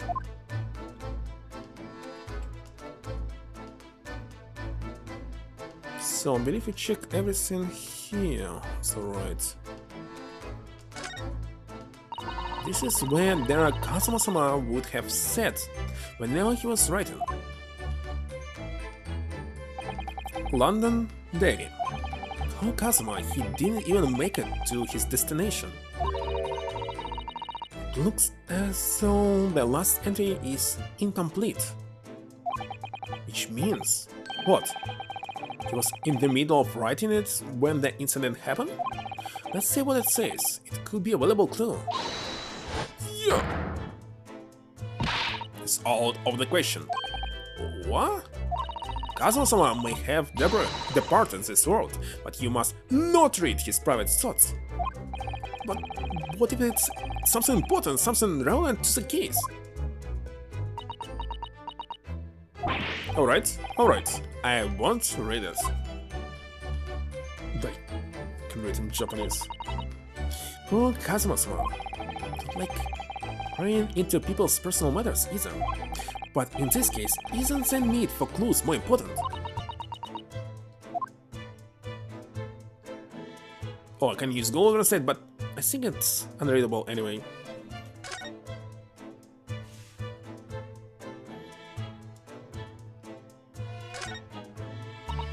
This is... yes, it's a well-called contraption, I think. What do I mean, contraption?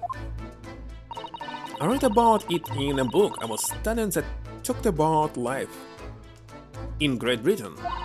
Large households often have bell cords like this, which you can pull to ring a bell to summon servants. I believe this was true only for Britain. I'd never heard about this in any other country. Really? That sounds almost magical. Because mostly people don't have servants. Isn't it? In Korea, maybe?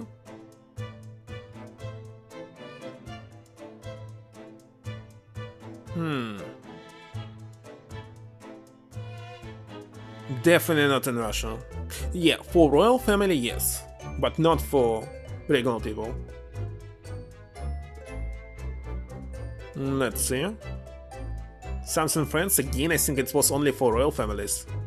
Like, regular citizens couldn't have servants. No, they actually had it. I'm wrong, so it's Western Europe. The whole, not just Britain. Just recalled. But not Eastern. Shall we give it a little try? Yes? In the interest of cultural research, obviously.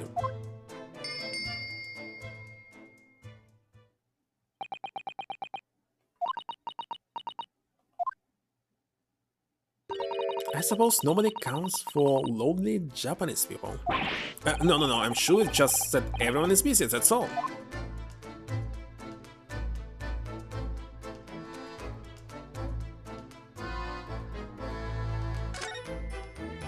I think that's some kind of opening for ventilator, a hole through which fresh air can circulate into the cabin.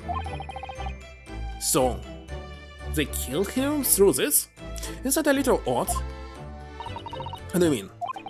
Well, this ventilator, if that's what it is, looks like it must connect to the next door cabin.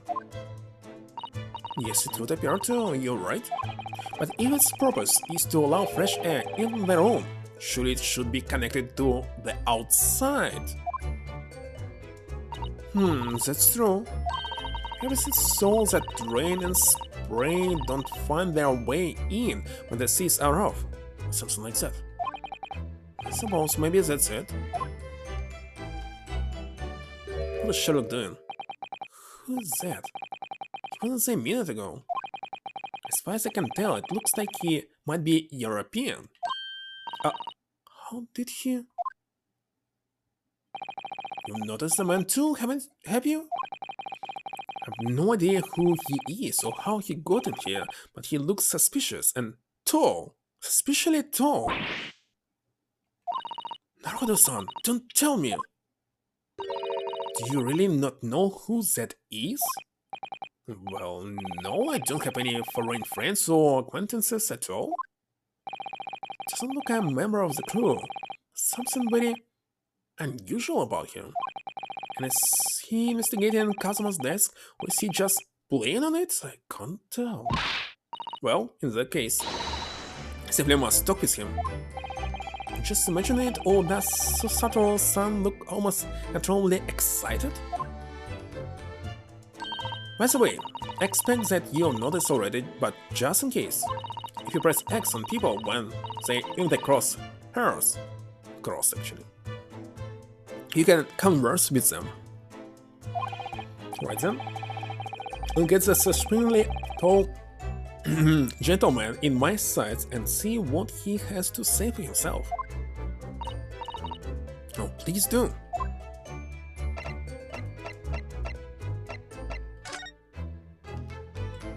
What about this?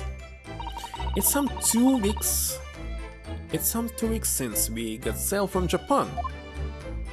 Have you really been living in that wardrobe the entire time, Naruhodo-san?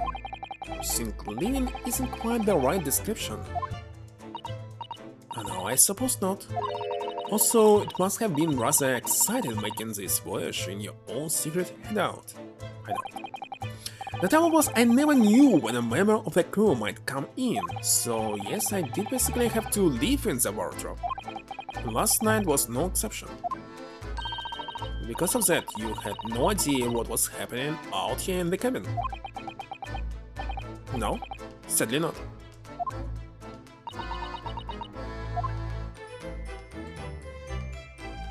Okay, so this is definitely a speaker now. Because this is ventilation. Supposed to be.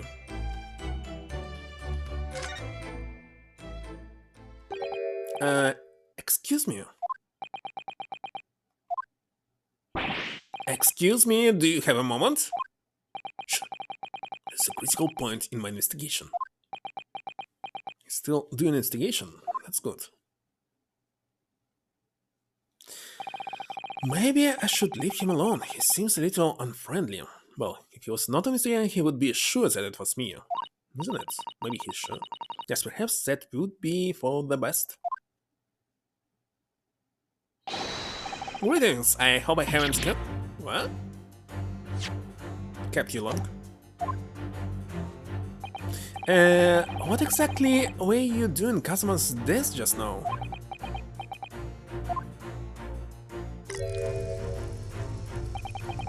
I see. Fascinating. I'm sorry, what do you see? It feels like he's looking right through me. Oh yes, everything is clear now. The train of reasoning has run its course. My deductions have crystallized. You have been in Afghanistan, I presume. Just recently returned, if I'm not mistaken. It's the first phrase what he said about Watson. Well, Wilson in this case. Sorry? What? And now, whilst venturing towards foreign climes, you find yourself in a most troubling predicament. Well, that's true at least. But how? How the news did I know that, perhaps? It was really a most elementary deduction, hardly worth explaining. You perhaps managed to deduce anything else? But of course, a great many things. There's no mystery, my dear madam. For example, you have fled your native land of Russia, being as you are so less revolutionary. You leave 16 victims of assassination in your wake and now travel to England to blow up the Crystal Tower. VR headsets? It's Rentgen. By the way, so he's using radiation. It's dangerous. And when the bare bones occupant of this very cabin discovered your identity, you ended his life too. Yes, I believe that summarizes the facts beautifully. No need to hide the truth now, nothing deceives his eyes. Just to be clear, you're talking about me, are you? Certainly I am. Do you see another in this cabin who fits the bill? A Russian assassin with 16 victims to his name. Don't even see one person who fits the bill. So it's true. It was you who did this to Kazuma-sama. What? And you plotted a revolution too. It's shameful behavior, Naruhodo-san. Absolutely wicked. No, listen, there's no way I...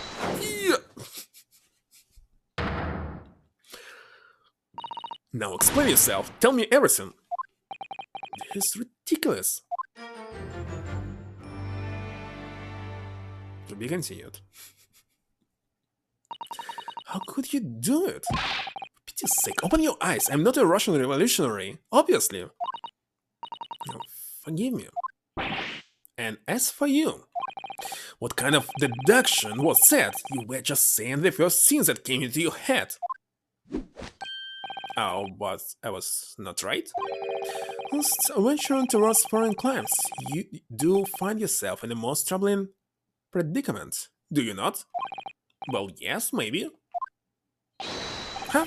There you have it, you see? What do you make of that, Well, to be honest... The ship is en route to England and I'm handcuffed at the scene of murder. So, I am not really sure you could call it deduction. It's more plain observation. Indeed, an observation, my dear boy, is the basic of all deduction. The method is founded upon the observation of trifles. You see, I announce my fondness with a brassy certitude. And more often than not, I'm right. I don't think you introduced yourself. Ah, my apologies. How remiss of me. I am none other than the greatest detective of the century, known to men and women the world over. The inimitable Sherlock Holmes. So it's really you? The actual Sherlock Holmes? I wonder how they name it in English dubbing. Because in Japanese he was Sherlock Holmes. So, like real Sherlock Holmes, not Sherlock Holmes. Definitely not. So if it was done, it's done to avoid its copyrights. He's really Sherlock Holmes. It's the very same, the inimitable actual Sherlock Holmes, because I heard it and everyone heard it in the opening of this episode. Do you know this man, Sato-san? Well, I was not able to hear their names, they never use it. But this one I am for sure. The most famous detective in the world? Naruto-san! Of course I do, there's nobody who hasn't heard of him. Where have I been living on them? You must ask him what he is deduced. He will have worked out the entire case already, I'm sure. Really? Why do you feel uneasy about this? Okay. What about President? I have never seen anything like this. Most extraordinary writing. You said the same earlier this morning, I think. Indeed, but its uncommonness is so remarkable, I felt the need to say it anew. Yes, I do believe. These characters may be a crude attempt at a Japanese script. What? Mr. Naruhodo, I don't like to be the one to tell you this, but I think Mr. Holmes is trying to say that your handwriting a little untidy. Is he making fun of me? Mr. Holmes, what do you make of this? Shh, quiet. When I'm ruminating in the course of my deductions, nothing must disturb my mind. Oh, so sorry. Oh, an Indian curry perhaps. What's he writing about? The lunch menu?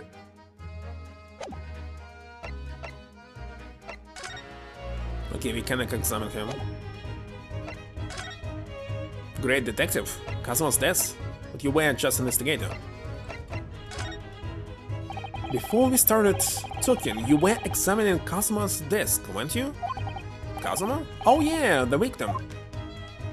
Did you notice anything useful? Anything at all? Observe, for a moment, the desktop of the victim. We see that the victim was engaged in penning some text. London Dairy. Kazuma was keeping notes of the trip. Oh, but I don't think you should read his private writings. It could upset people. tragic. And something you ought to perhaps elucidate before the act of reading. You mean you've read it already? It's my business to know what other people do not. Yes, believe it or not, I know a smattering of Japanese. Oh, I see. Well, you're about to know what a Susato takedown is. Or not. Susato-san, aren't you going to serve detective with one of your trademark takedowns? I'm sorry, Nakoda-san. What on earth do you mean? I'm so unfair. Anyway, to return to the matter at hand, namely this diary belonging to the victim. It would appear the final sentence is incomplete, as if the author were cut short. Tell me, what is the nature of the writing? Pray be precise as to details. But I thought you knew Japanese. A smattering, dear boy, a smattering. Sayonara, bonsai, Mikado. No, I trust you suitably impressed. Oh my god.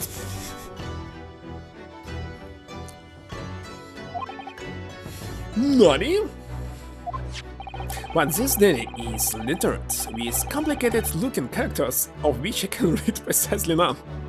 It's not like everyone who's pretending that they know Japanese like me saying, yes, I know several words, but I can't read this, it's too complicated, because it's kanji. So, what was all that showing off about before then? Yeah, learning kanji is like impossible. You didn't learn it in school when you was in Japan, a Japanese boy. Learn it now, like, for what? Like, there's no need, you can use Google Translate. Okay. Yes. If you would be so kind as to show me, I would be happy to read it to you, Mr. Holmes. And actually I'm glad that people in Japan switch to hiragana and katakana, and mostly like in books, children books. In anime, etc., it's all doubled, even the games especially. So everyone can read it. And in China they still use, well, I don't know how they name it. In Japan it's kanji. Who needs it? I'm much obliged, my dear madam. The final entry here, in Kazuma-sama's diary, consists of just two short sentences. The first reads, 1:23 a.m. I can hear a faint whistling sound. Is it... wait a second. Is it will be about the snake? Well, they actually spotted it at the beginning, but... will it be really the case? A whistling sound? Well, it can be, because everyone knows this, and this game is something new. Definitely will be much harder than this case, but who knows? I don't know. And these are very deep waters, pray on, because like many people don't even, well, they know Sherlock but didn't read anything about it. So when they play in something like Cyberpunk 2077 or what? Wait, it's 78. Already forgot the name of the game. They like seeing a very few fresh, interesting plots and not actually noticing that it's copy-paste of Sherlock Holmes. Alright. Second sentence reads, 1:35 a.m. What looks like some sort of speckled band is dangling from the ventilator grill. Speckled band? What on earth does it mean? So it was a snake? I have no idea. I've never heard that expression before. The ventilator grill, you say. The man was presumably referring to the lattice there on the wall, lattice, which connects to the adjoining cabin. Yes, the adjoining cabin. Kazuma's diary has been entered in the court record. Okay, Diary Kazuma was keeping up his trip to London. It's the last entry he made before his death, despite what appeared to be a speckled band. No reads books now, but wait a second, there was adaptation, movie adaptation, but nobody was watching old movies now. Especially this one was adapted like in 3 different movies. Russian, English one, American one, not sure. even twice, wait a second, and one more Japanese. So 4 already. 4 adaptations of this story.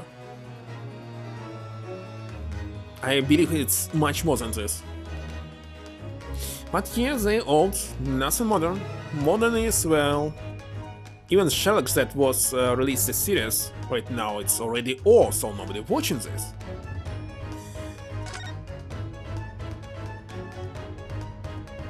Let's check this data. Just text. Well, I think it will be more complicated than this is. So, you're a great detective, are you? Sorry, what was your name again? Indeed, I'm none other than the one and only Sherlock Holmes. Oh, I see. You are German? Herr Lock? Was it? No. I have no hair, I mean, I have hair. Please call me Holmes. You can read all about my exploits in this exciting London publication. Oh yeah, Rand's magazine full of wonderful short stories and newest articles from Great Britain. And now I miss an issue, I have it sent from England especially. Oh yeah, here it is, The Adventures of Sherlock Holmes. So, you're the protagonist in a series of short stories, son? Indeed I am. And you read so many of your own stories, you've started to think you really are a detective? Make no mistake, I'm not the poor, deluded fellow you take me for. Your inference is backward. Backward? My trusty biographer records my greatest detective achievements and chronicles them in the magazine. You have a biographer? Do you? Doesn't everyone? Mine goes by the name of Dr. Wilson, recently keeping shop in London. Dr. Wilson? So he's dead or not? Since to that publication, I've been fantastically busy of late. Why, this very moment, I'm returning from Asia, having solved the mystery of a cursed royal crown. Really? Can't work out whether I should take this man seriously or not. Deduction, you see, is to me a science, logical reasoning in its purest form. A science? Really? The astute observer notices even the most subtle of reactions in his subject. A furtive glance, a twitch of a muscle, a slight inclination of the posture. Fingernails, arm sleeves, pores in the skin, all these things are data. Right? As a trained logician makes deductions from this data in the blink of an eye. The ultimate conclusion is, without fail, the truth. As I demonstrated only a few short moments ago, how can he look me in the eye and claim that? So you see, I have a turn both of observation and for deduction, and fame, sorry. That is what makes me the one and only Sherlock Holmes. This is my list already. 34 years old. There's not a person in the world who hasn't heard of this famous great detective. Not a person except me, apparently.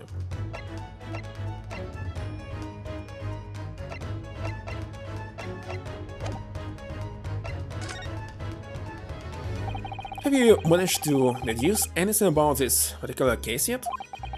Have you managed to deduce anything? My dear fellow!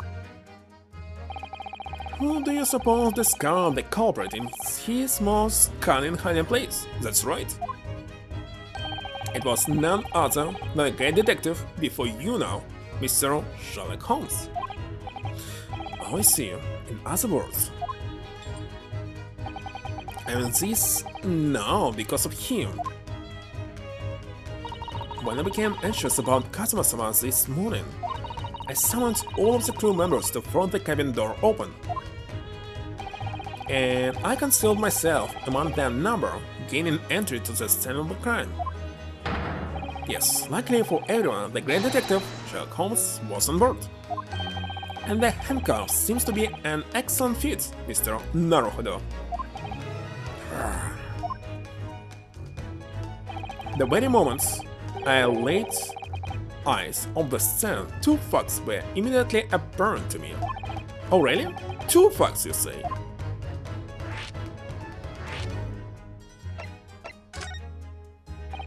Mr. Holmes, tell us please, what two facts were apparent to you when you came into this cabin this morning? Oh yeah, but first, let us be precise. The two facts in question were immediately apparent to me. Yes, I understand. But what were they?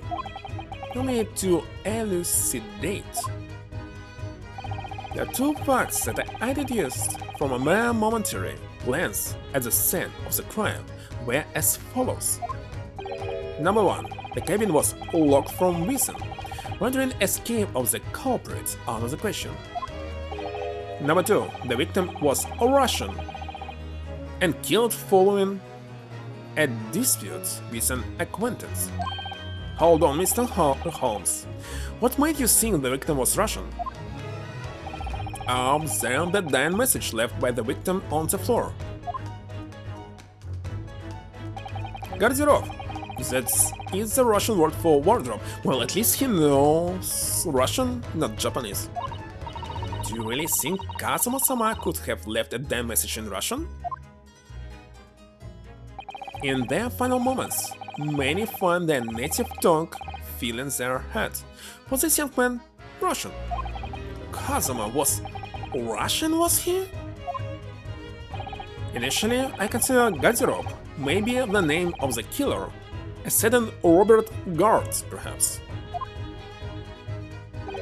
But in the interest of thoroughness, I decided it would be wrong not to look inside the wardrobe, at least. I found Mr. Naruhodo sleeping soundly. Quite so, I found you, the renowned Russian revolutionary killer. Why is it that I'm Russian too? I observed that you were wearing the same attire as the victim. In other words, you were acquainted. And if my memory serves that outfit, in the traditional dress of the Russian people.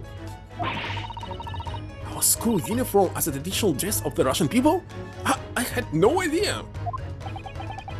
And I had no idea a detective could get something so wrong. I took a photograph of the victim and the message that I might analyze it for possible hidden details. Will be added to the card? This was taken immediately after the young man was discarded, before the body was removed. Yes, Kazuma had already been taken away when I woke up. It's the first time I've actually seen him like this.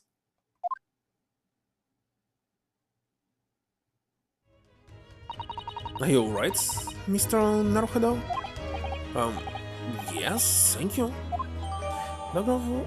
Okay, the Russian word for wardrobe in purple ink would appear to have been written in the victim's final moments. Can I ask you something, Mr. Holmes? Let me check it first.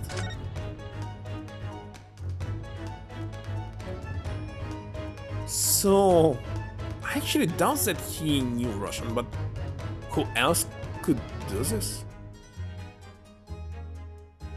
Who else? What can I find here? If it was snakes, there must be a bite mark or something, no? Cannot see anything.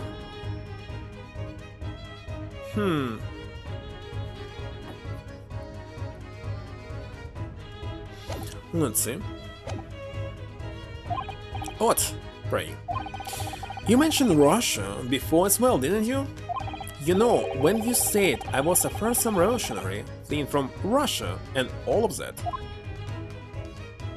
Oh yes, the train of reasoning that led me to the truth. Would you mind explaining the train of reasoning to me, do you think? Конечно. Certainly if it interests you.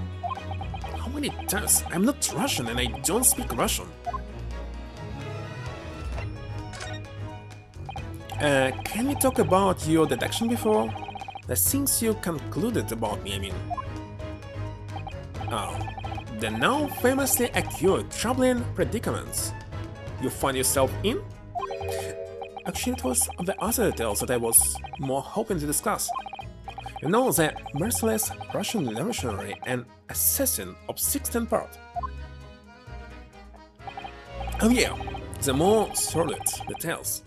It was a very commonplace deduction. Here we have this morning's paper. The main headline reads: What? You would say Хрустальная башня?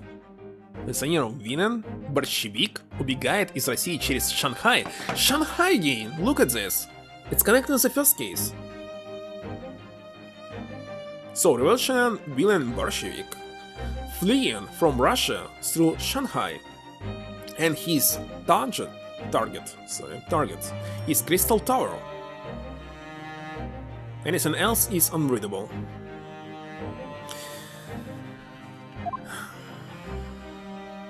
Hello, Spark. I just translated it. He's fleeing Russia through Shanghai, and his target is Crystal Tower. His vessel made a port call at Shanghai yesterday, and last night the young Russian was murdered. So, it's actually connected to the first case that we just finished. Well, same as usual, everything is connected in this game. Since when was Kazuma a Russian? It sounds like Mr. Holmes was concluded he was Russian because of what Kazuma-sama wrote on the floor. It was a simple act of reasoning to release that the culprit of this crime was the same merciless revolutionary. One who would kill the waiting man who helped him to escape after his true identity was discovered. Yes, you, villain Bolshevik. No, how could it be me? Don't look anything like this man, just look at his face. Well, you are first some revolutionary after all. Therefore, you have no doubt learned to revolutionize your appearance as well. Oh, please. And I might add, your name does not appear on the ship's passenger list. Did I say more? Well, that's because I am a stowaway. What about the other details, the 16 victims of assassination and blowing up the Crystal Tower? What is Crystal Tower? Is it really in Great Britain? Oh yes, the journalist clearly interviewed the man and printed all those particulars in the article. Oh, it's in Shanghai. Wait a second, where is this Crystal Tower? What is Crystal Tower? The dates the man has perpetrated thus far, and those he is plotting. Well, I think they will explain this. Yes, everything about this revolutionary Bolshevik was included. There can be no mistake.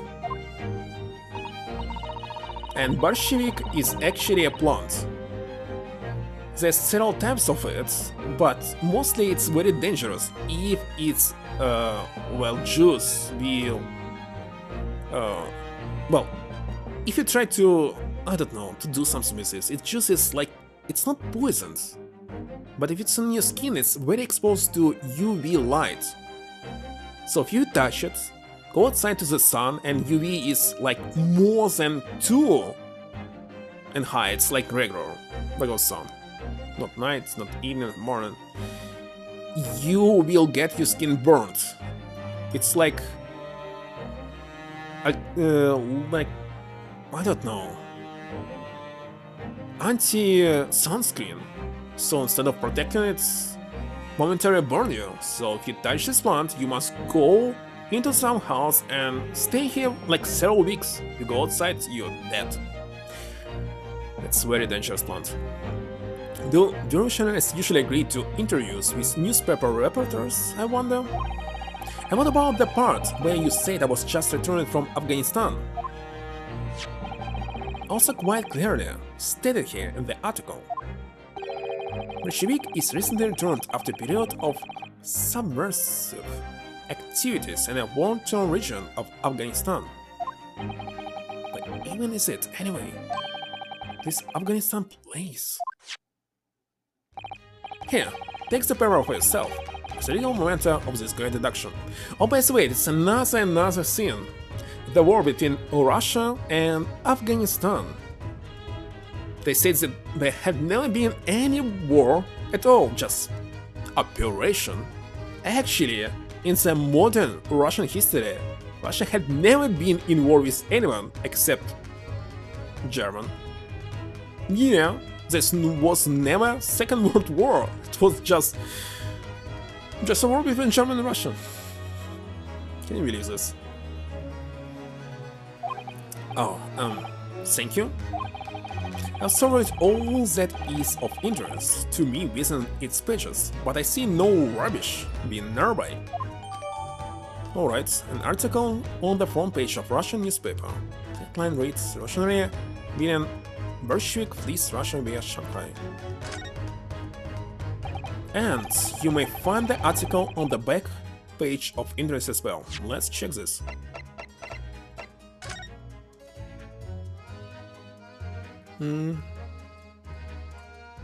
Математический прорыв. Новости Санкт-Петербурга. I don't know how to say it in English. Mathematical burst, but wait a second. They definitely invented something new in mathematics and... well... And news from St. Petersburg. What is here? Oh my god. How to move it? Want to read what is on the other side, but it's so hard to do. Okay. Prima ballerina disappearance. And tiara for 20,000 rubles. And everyone is reading detectives. And what is this on the bottom? It's unreadable. Something marvelous. So she disappeared. Let's read it in English. This is interesting.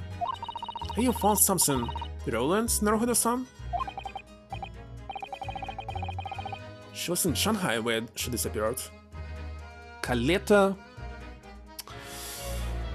It's in so low resolution that it's very hard to read. I mean, it looks like it might be interesting. Oh, finally, they fixed it. Baleta Novovich? What is this last name? I can't read a single word, I'm afraid. No can I, but look at this picture. Perhaps it's about a beautiful young Russian princess, do you see? Of course not.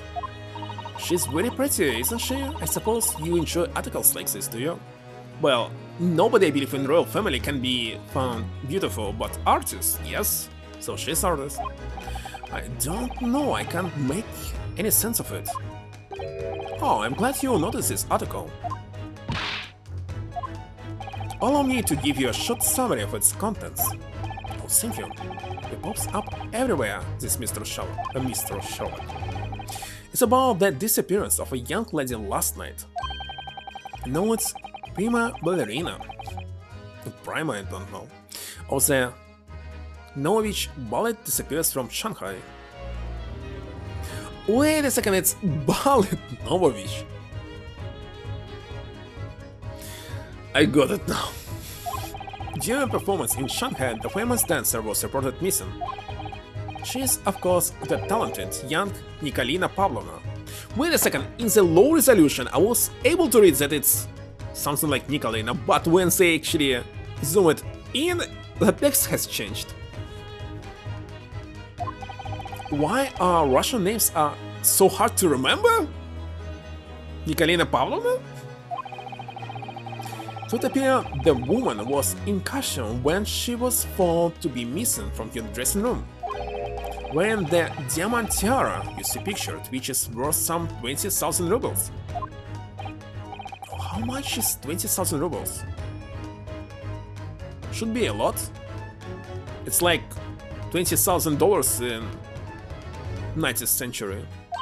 I think the same. Have no idea, but I'm quite sure. Must be an unbelievable sum of money. So the sun's eyes are shining like diamonds themselves. Tiara is the property of knowledge bullet. It would seem that the director is beside herself is worried. Yes, I'm not surprised. The company is most anxious to recover both Miss Pavlova and the valuable tiara. They requested international assistance to all ports with sailing to Great Britain. Could there be another case of Russian fleeing his or her country? Does seem to be a Russian thing to do. He's very right. I'm not even going to dignify that with a response, Mr. Naruhodo.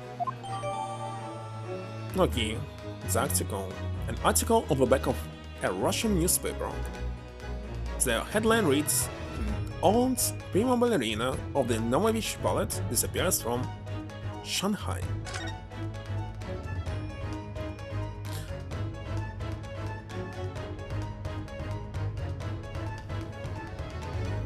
Oh, so it's ballet indeed. Alright.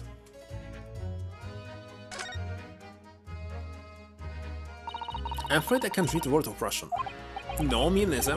Have no idea what any of this says. The pair of you floundering is a sorry sight. Allow me to offer some assistance. The article on the front page of this newspaper is concerned with a fearsome Russian revolutionary. It reads, "Revolutionary William Bolshevik flees Russia via Shanghai." Yes, you told us that before. It reveals also that those who see the man's bird with their own eyes never live to tell the tale. Oh my goodness! He is fearsome. Well, presumably the newspaper photographer was alright, wasn't he? The solution is obvious, of course. If he despises his bird to that degree, he needs only shave it off. I'm not quite sure that's a problem, Mr. Holmes. I believe that's all here.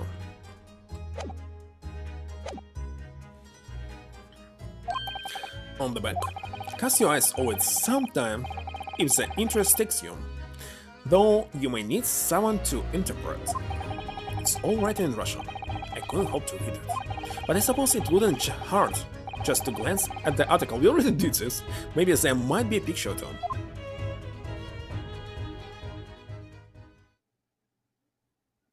So, I believe I've given you enough to consider for the time being at least.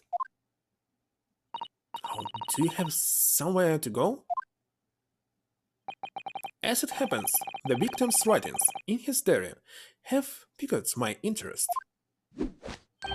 The matter warrants further investigation, I believe, and if I'm still too long, the sickness takes hold. Well, he's definitely better than any detective in the Ace Attorney so far. Yes, he makes the mistakes, but he's at least trying to investigate. Not stopping and saying, "We already found everything." So prepare him more than this. What was this? I don't remember how it was in Japanese. In English, he named him Gansho. He was like Naruhodo's friend. But, well, as detective, he was like useless.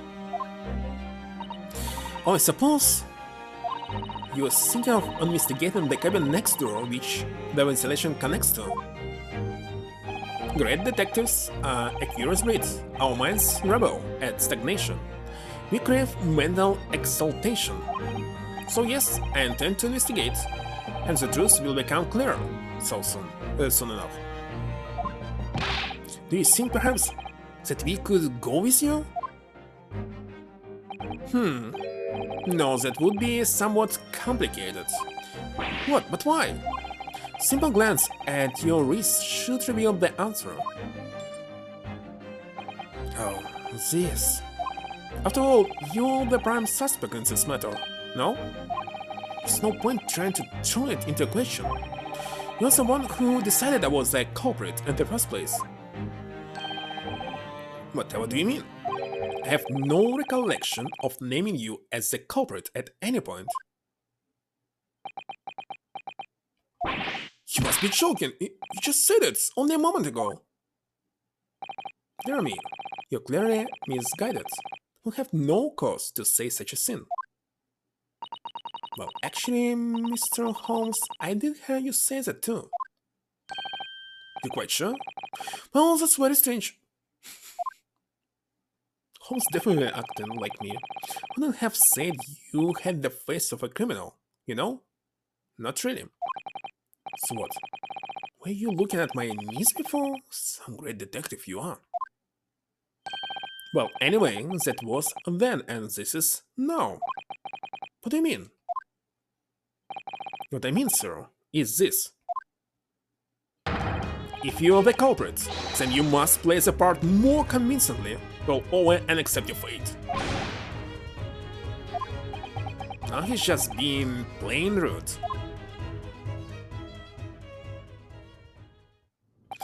And off he goes, having just laughed in my face, his sense of humor as twisted as his name. Naruhodo-san, what are you just standing there for? You must go investigate the cabin next door as well. You forgetting something? What about this? There's no way I can... What?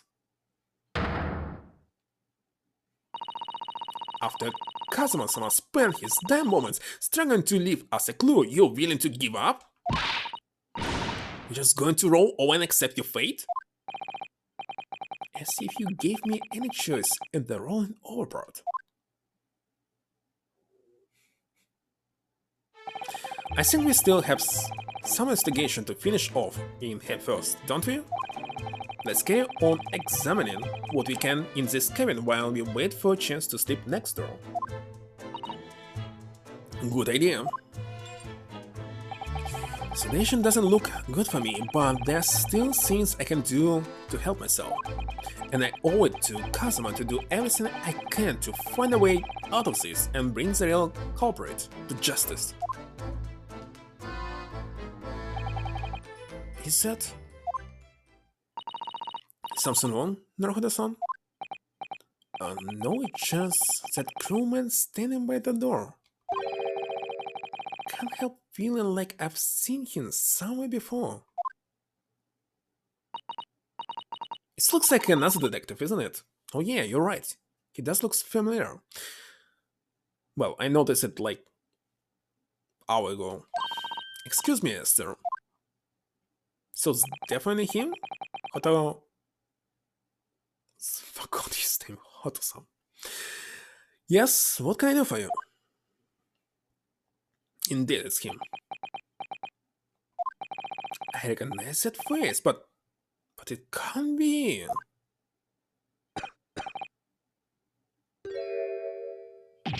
It is! I didn't know you were here, Inspector Hosonaga.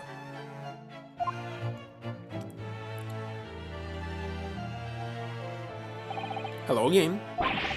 What are you doing here? I think that should be my line. I was so stunned when I saw you, my heart stopped. Nearly stopped, I hope. I received some special orders to go undercover as a member of the crew and board the ship. Again? You certainly seem to enjoy the cover work, Inspector. If there's anything I can do to help you, please ask. I'm not expected to see this man on board. Perhaps his presence can help me out of this hopeless situation. Let's present you. Inspector, can I show you this? What the? Is it a fabled Imperial Yume University pin badge? Not sure it's really fabled exactly, but... So, you are Renin student then? Sorry? Nothing like me with my regular... Schooling? Schooling? Schooling? You're something much greater. Is that what you were trying to say? Can I have my badge back, please? Oh, this is the paper seal that was stuck on the wardrobe doors this morning, isn't it? Let's try. To try to stop the cabin steward opening it up and discover me.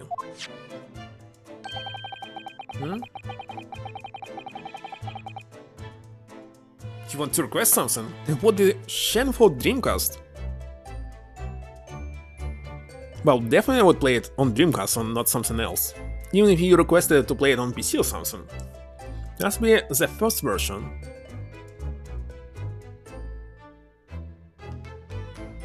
Let me add it here.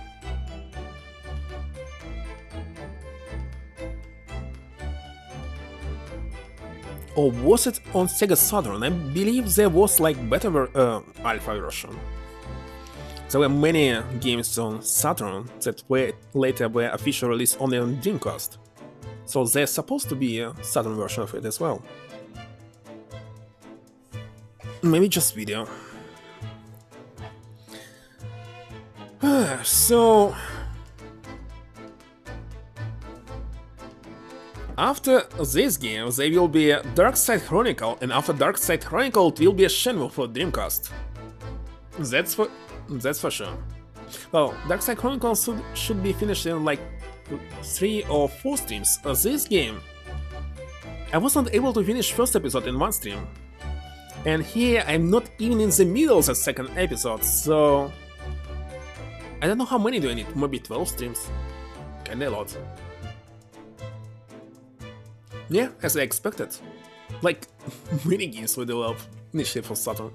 And the same for actually Nintendo 64. Many games were supposed to be released on 64 but moved to GameCube. Saturn version, Xbox version of Shenmue 2.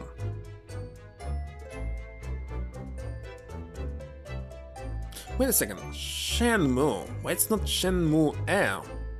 I need to check how they pronounce it in some advertisement, Japanese advertisement. Kinda interesting. Wouldn't it have been better to write it in English if you didn't know Russian? Maybe, but offered up paper amulets like these are a part of our culture, Inspector. And I thought if I made it look creepy enough, people would be too scared to want to look inside. It isn't easy being a stowaway, is it? Oh, what's that? It's Kazuma's diary. Just before he died, Kazuma-sama wrote something rather strange in his diary. Strange? In what way?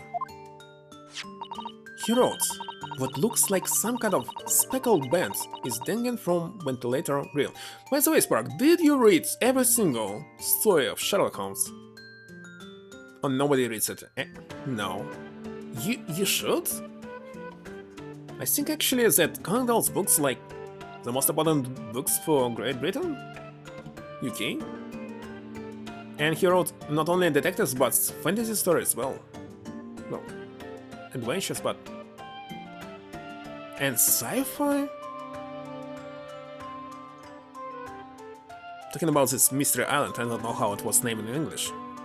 Anyway, what looks like some kind of speckled band is dangling from the ventilator reel. You haven't read them! Because this game is actually based on the case from Sherlock Holmes, like Cyberpunk as well. It's based on Sherlock Holmes stories, and almost no one was reading this. Nobody actually noticed this. That story is like the same. Nothing new. This CD Red Simmons, what was its name, just took the story and adapted it to like sci-fi. How the backstory was actually developed when Sherlock was supposed to be dead and there will be no continuous. It like was a flashback. But as it was very successful, he revived Sherlock. Yeah. Treasure? It was Treasure Island? Oh, wait a second. Jekyll Hyde, yes. It was Mistress Island, thought. But okay.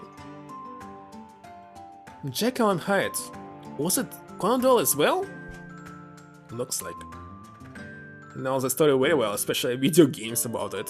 And tons of adaptation. Even comedies. Right, yes, we are still trying to work out what he meant by that, but what I'd like to know is... Don't tell me, the ventilator, is it? You're very astute, Inspector. That ventilator clearly joins to the next door cabin. That's right, so if we could investigate in there, you might be able to work out what the speckled band was. Alright then. I can't leave this cabin at the moment. I'm stuck here until we arrive at the next port. The captain has given me strict orders to guard the scene of the crime, you see. I have to entrust the investigation to you. Really? You're willing to do that? Yes, as long as you don't leave the first-class cabin area. Afraid I can't remove those handcuffs, though. But what about the captain? Are you going against his direct orders? I'm a man of my word. And I promise you that I'll lay my life on the line if that's what it takes to convince the captain. After all, I failed to keep Asagi-san safe. It's the least I can do. Thank you. Let's sit the ones and Naruhodo-san. Just select move and we can leave this cabin at last. They're still teaching us how to play this game. Yeah, had never used this move before. But we didn't finish with all this. Have you seen this photograph yet, Inspector?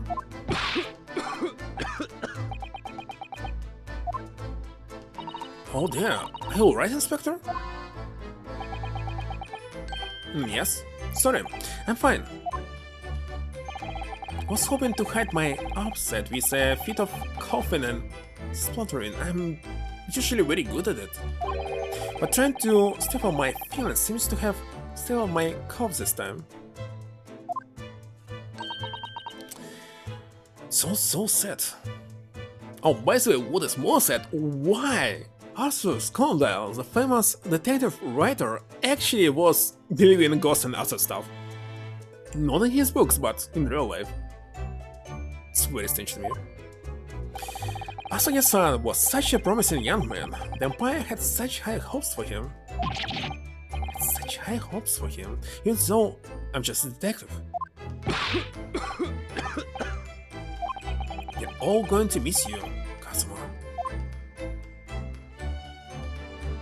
Okay, now the article about Revolutionary. Can I show you this newspaper, Inspector? I'm sorry, but I can't read Russian very well. Oh no, that's alright, I know what it says. So you just wanted to point out your university-level linguistic talents, is that it? Sorry?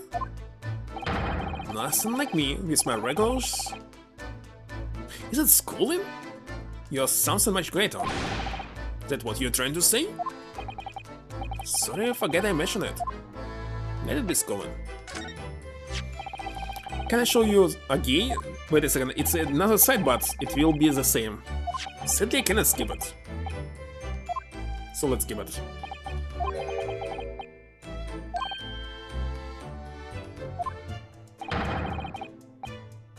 You can't remember anything about it?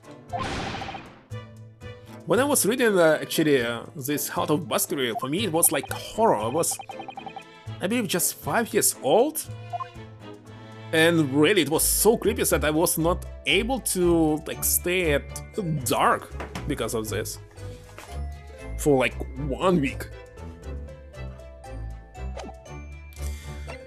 Alright, let's talk about permission to investigate. Yeah, Stevenson, but of course Treasure Island. There was Mystery Island by Conan Doyle about when they tried to investigate what is underneath the Earth's surface and found an island underneath with its own sky and atmosphere, etc. So it was Mystery Island, I believe. So yeah, Stevenson, that's for sure. for Jekyll and Hyde. I can't leave this cabin at the moment. I'm stuck here until we arrive at the next port. The captain has given me strict order to guard the stand of the crime. Yes. I have to entrust the investigation to you. So, Ginsey. Makes sense. Let me skip it.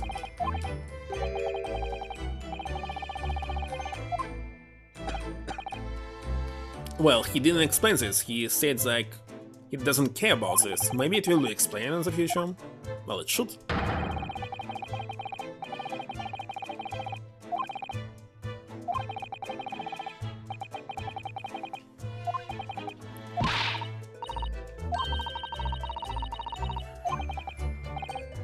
But what about the second option? Special orders. So what are your special orders this time, Inspector? Yes, and why are you dressed like as a member of the crew?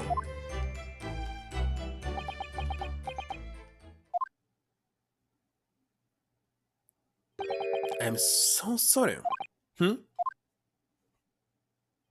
This is all my fault. I take full responsibility. For what?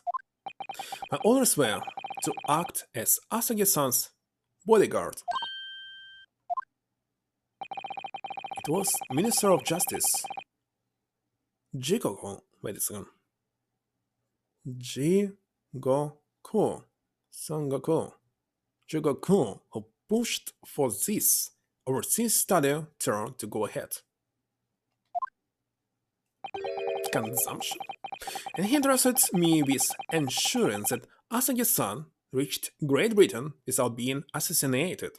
So the third episode will definitely be about Great Britain. Assassinated?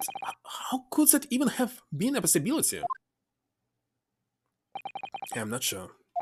But these are complicated times. There are tensions between the world's greatest powers.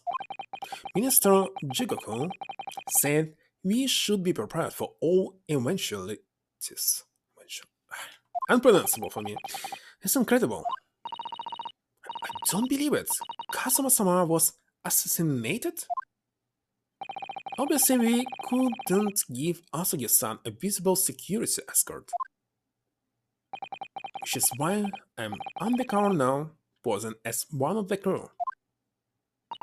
I see. And I didn't take my eyes off him the entire time you've been on board, from morning until night, every day. But I never imagined it would happen here inside his own cabin, not here, on the first-class deck. I felt miserably at my assignment, and Asagi-san is dead as a result. I'm a disgrace. All I can do is humbly apologize. Spectre. So is this anything at all that I can do to help now? Just say the word. Alright, now we can move.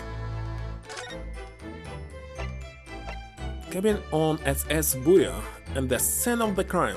Kazuma was occupying this cabin for the voyage to Britain along with me as a stowaway. So SS is steamship? The passageway that connects the first-class cabin of the SS Buya. Let's go.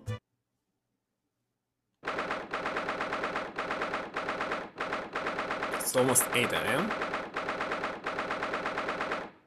So we are on the left where? Here, finally out of that cabin. I have to admit, this isn't quite what I was expecting. It's less... Wait a second, it's a mousetrap on the left. It's less spacious out here than I thought it would be, and this is the most luxurious accommodation. Seaship? No, it's steam ship. Spaceship? Yes, indeed. Kazuma-sama was being sent on the study tour by the government. That's why he was being put up in the first-class cabin. Even still, it's about twice as large as my accommodation in storage. Really? It must be awful. Oh, look out there. It's another crewman keeping watch, and he looks enormous even if he's sitting down. The door next to him leads to the second class accommodation. Suppose he's making sure that no one comes in here who shouldn't. I suppose, like people in handcuffs. Naruhodo-san, you look like a little boy visiting a toy shop for the first time. I have thought you'll be used to the ship by now. You've been at sea for 2 weeks already. Well, yes, I know. But the thing is, I was inside Kazuma's trunk when I first came aboard. And ever since then, I've been shut up inside that little wardrobe. Must have been a very trying time for you. Please don't give me that pitying look. Okay, so let's examine it. Let's see, what is this mouse trap? Oh, a trap for catching mice. Yes, we have plenty of those back home in Japan. Also, they seem to be using a lump of chalk or something as bait. Screw steamer? What screw? Well, steamer, yeah. Screw? Let me see. Yes, I think that what it is called cheese. It's made from the milk of cows. Steamship. That's right. Cheese. I wonder what that tastes like. You can't eat it, Naruhodo-san. The trap will snap shut on your fingers. Well, actually, cheese is not mouse favorite. It's better to put some meat here. Cheese I can simply ignore. Really? But I suppose you're right. You weren't actually going to try it, were you? We had to eat for the past couple of weeks is Kazuma's leftovers. Don't know how hungry I've been in that wardrobe. Poor you. Find a little snack for you later.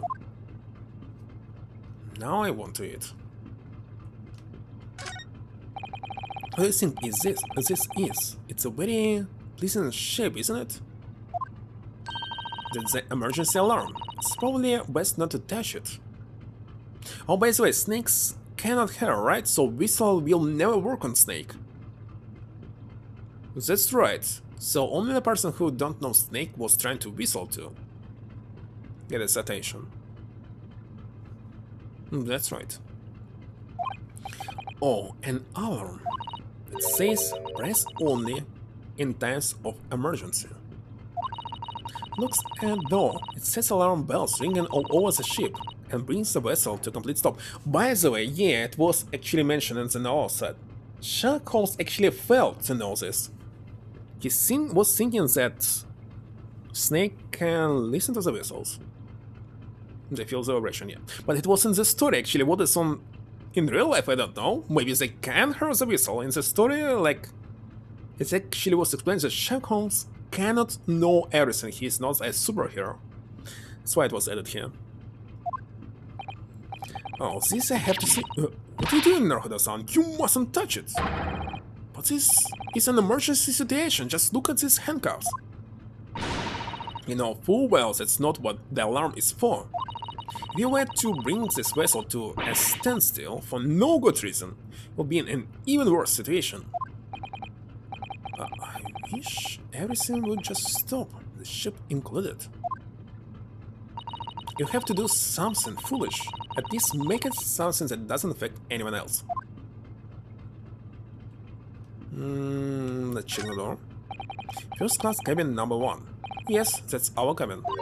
Not our cabin, it's Kazuma-sama's. Sorry? Your accommodation is confined to the wardrobe inside the cabin. You know how to make a stowaway feel small, don't you? As small as the wardrobe I've been calling home. These cabins are the finest on the ship. My own cabin in storage is number 539, by the way. 500 and... How many cabins are there? Let's see. This is it. This is the cabin next to ours. The one the ventilator connects to. Yes, the letter from which Kazuma-sama wrote that he saw speckled bands emerging.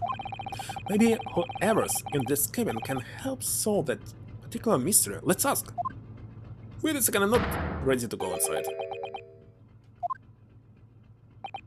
What's with your face? Kinda strange.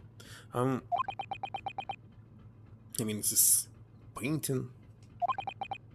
Excuse me, we need to get inside this cabin here.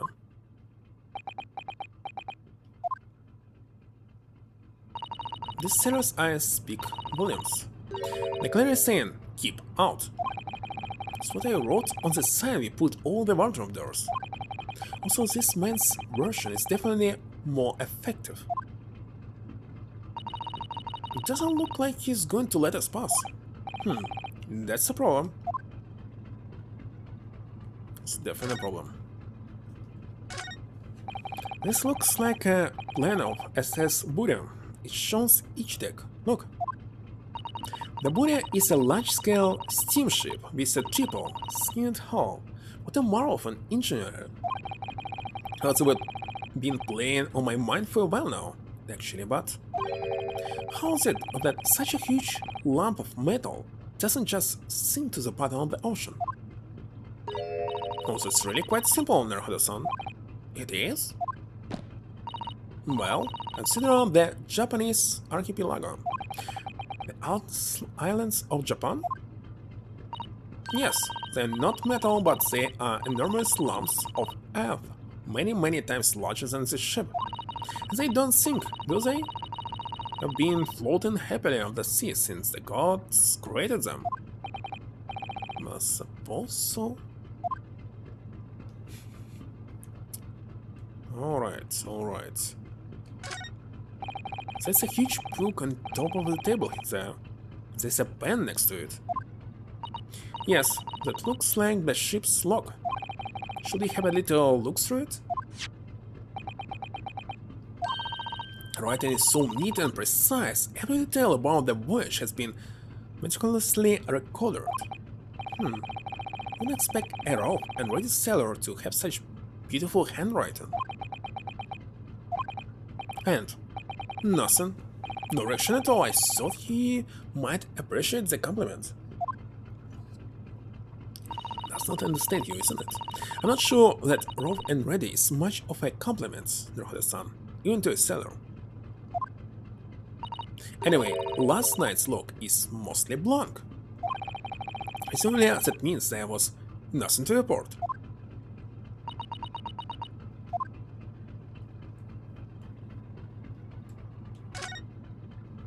That's the way to the second-class area of the ship. Is something wrong? I was thinking about making a run for it, just for a moment. Things aren't exactly going well for me. Might be wrong, but I imagine the moment you reach for the handle of the door, the burly seaman would surely shoot you dead.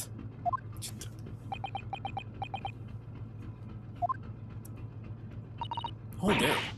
I'm sorry, perhaps I went a little too far there. I was started with my talk of running away. And there's no way I could run away while Kazuma's death remains a mystery anyway.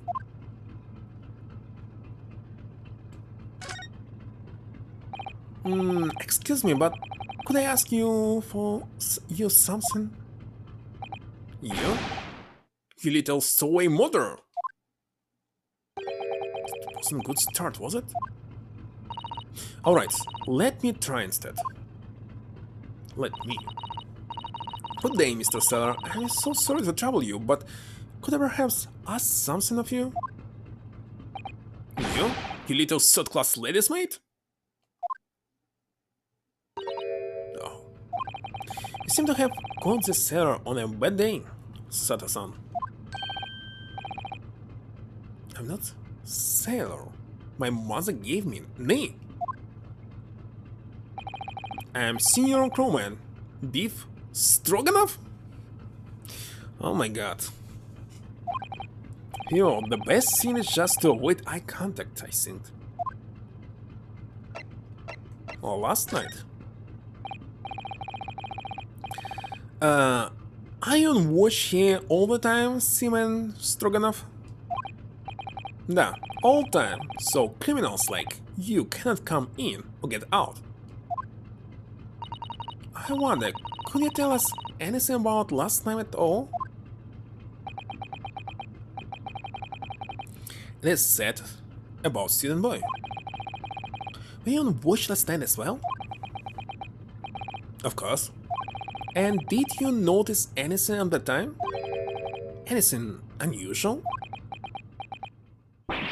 Нет.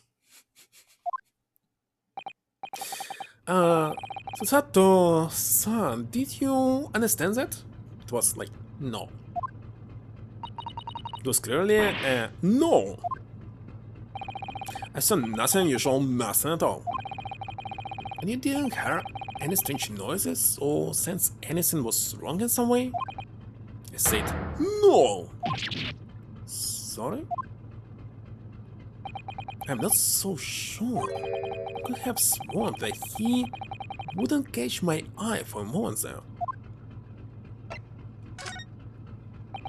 there. Mr. Stroganoff, about this first-class cabin area. KBI, in finest part of wooden steamship, for very important persons. What sort of very important persons? Government officials, kings and queens travel in secret, many important persons. That is why I'm always guarding this place. Gosh, that's amazing.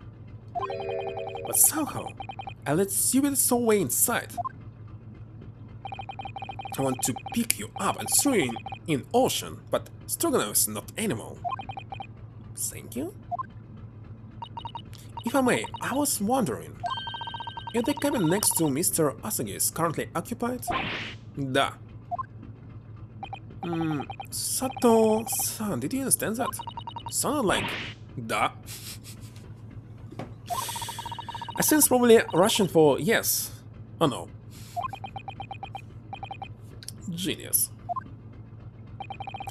And it's not permitted to visit other cabins without invitation.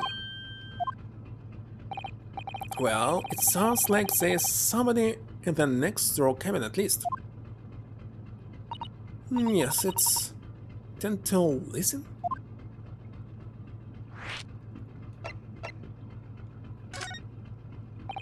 Could you tell us who's traveling in the cabin next to Mr. Asagi's? His name is Mr. Grimsby Royalot? He's a very important Western gentleman. A Western gentleman? Do not think about it, he has nothing to do with murder of Student Boy. Well, obviously, he has something to do. How can you be sure about that? Mr. Roylott is authentic Western gentleman. Such a man would have no interest in lowly student from insignificant Far East Islands. That was harsh. Could you tell us when Mr. Roylott came aboard? But it's not your business. Come to think of it. Even so, you've been at sea for 2 weeks now. I've been in Kazuma's cabin the entire time. I've never once heard anything from the next door cabin, or even felt like there's anyone there. Well, presumably, since this gentleman is occupying one of the first-class cabins, he must be rather important, is it right? It's not your business. This is enough. I cannot say more now. Oh? It is time for me to report to Captain. You must return to cabin. Yes, alright. Bulkhead to second class area is staying locked at all times. You escape when the lobster whistles on top of the mountain, or as English say, when the pigs fly. Yes, I understand.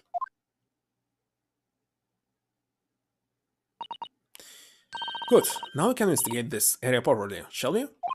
Definitely. Can I check his seat? Nope.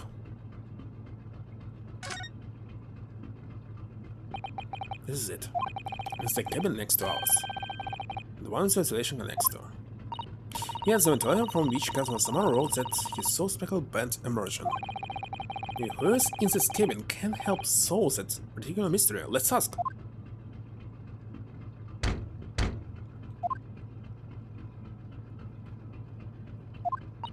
No answer. We're out of luck, it seems. There's no one in there to help with our inquiries. How annoying. What was that? It came from inside the cabin. Such a high-pitched scream. Must have been a woman. Stand aside. I'm about to break the door down. Mr. Holmes. Shan't be stopped when the feet is on me. Arrival in kicking doors of their hinges.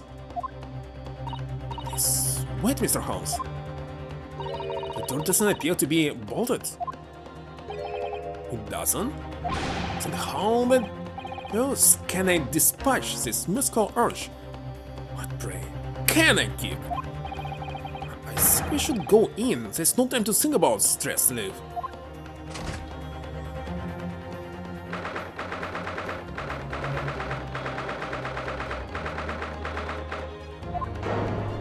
Wait a second. What are you? A Western gentleman? This man looks Russian to me. We heard a woman scream. A woman? Don't be absurd. As you can see, there's nobody but me in this cabin. True, this old man does appear to be the only person here. But in that case, who just screamed? Get out, all of you! No! Please excuse me as an intrusion, but you're Mr. Grimsley Rylot, I believe. Yes, that's me. And you are? I'm the one and only, the actual Sherlock Holmes. You've heard of me? No doubt. No. I'm a great detective among great detectives. One who adorned the covers of popular magazines, no less. So I assure you, you may trust me completely. The man uses that magazine like a business card. A detective? I do not trust detectives. We distinctly heard a scream emanating from Business's walls. But there will appear to be a lady concealing herself within the wardrobe this time. So might I be so bold as to ask you to open the small traveling case? Don't be stupid! How could anyone fit in a small trunk like that? Well, it's quite fashionable these days, is it not? Travel inside one's trunk. Look at me. It is inside! Oh my! Did you see this, Mr. Naruhodo? Yes. The case just shook.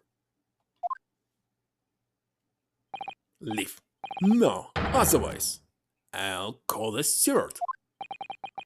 So this is Kazuma's neighbor, Mr. Grimsby Rowlett. There's no doubt about it.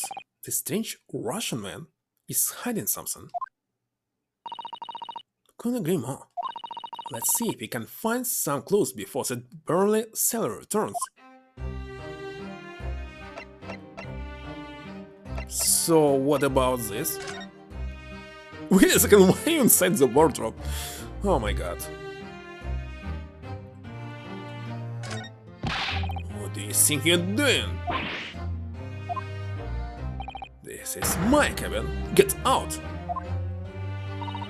Will you just have a quick look inside your traveling case, perhaps? No! What a pity. I think we are out of luck. Think you're right. There doesn't appear to be anything more we can do. I agree, but there may be someone else who can help. And perhaps that great detective could get somewhere with Mr. Rilot. Nice to talk to him. Do you have a moment, please, Mr. Sherlock? Mr. Holmes. You need only address me as Holmes. That's what I just did, isn't it? Well, Mr. Holmes, what were you doing in there? Shenmue has a safe carry-over feature between 1 and 2. Stick with the PAL version because 2 was only released in PAL. You cannot carry saves from NTS C, Shenmue 1 to PAL Shenmue 2.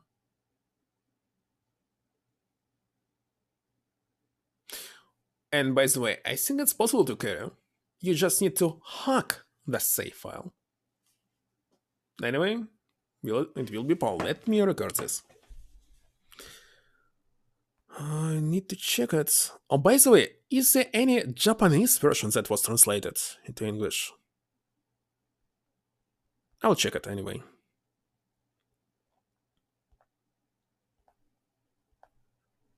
Come on, send it. And it's done.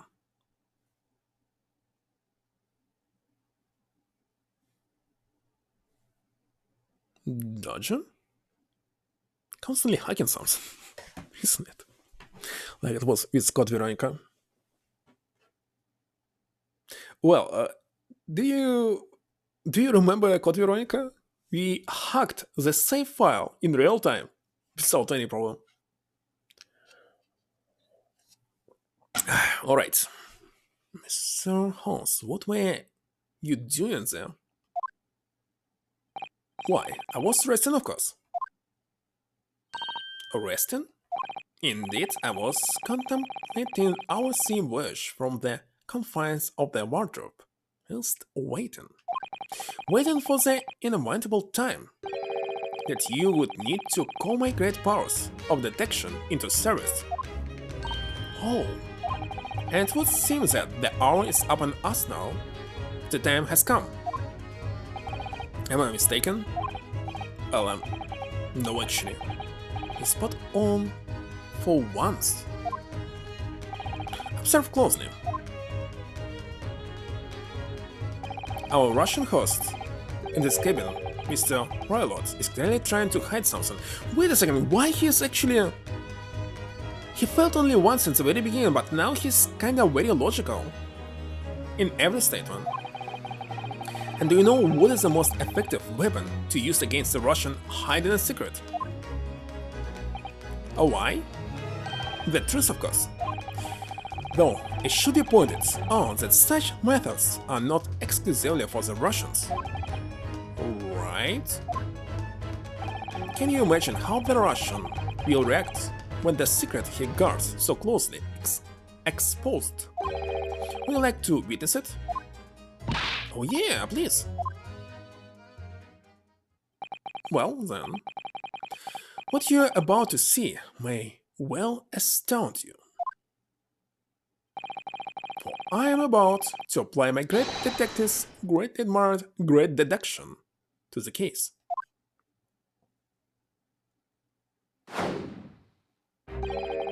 Could this man be a more hardened portrayal of a debaucherous Russian, I ask you? What? From time to time, it occurs to me. Is the fellow nervous on account of his Russianness, or Russian on account of his Yubishness? Oh my god. Actually, why is he covering like everything, his face, etc. So he must be this Russian revolutionary, no?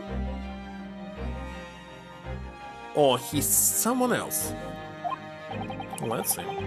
I really don't think either of those things should be accurate to you or anyone.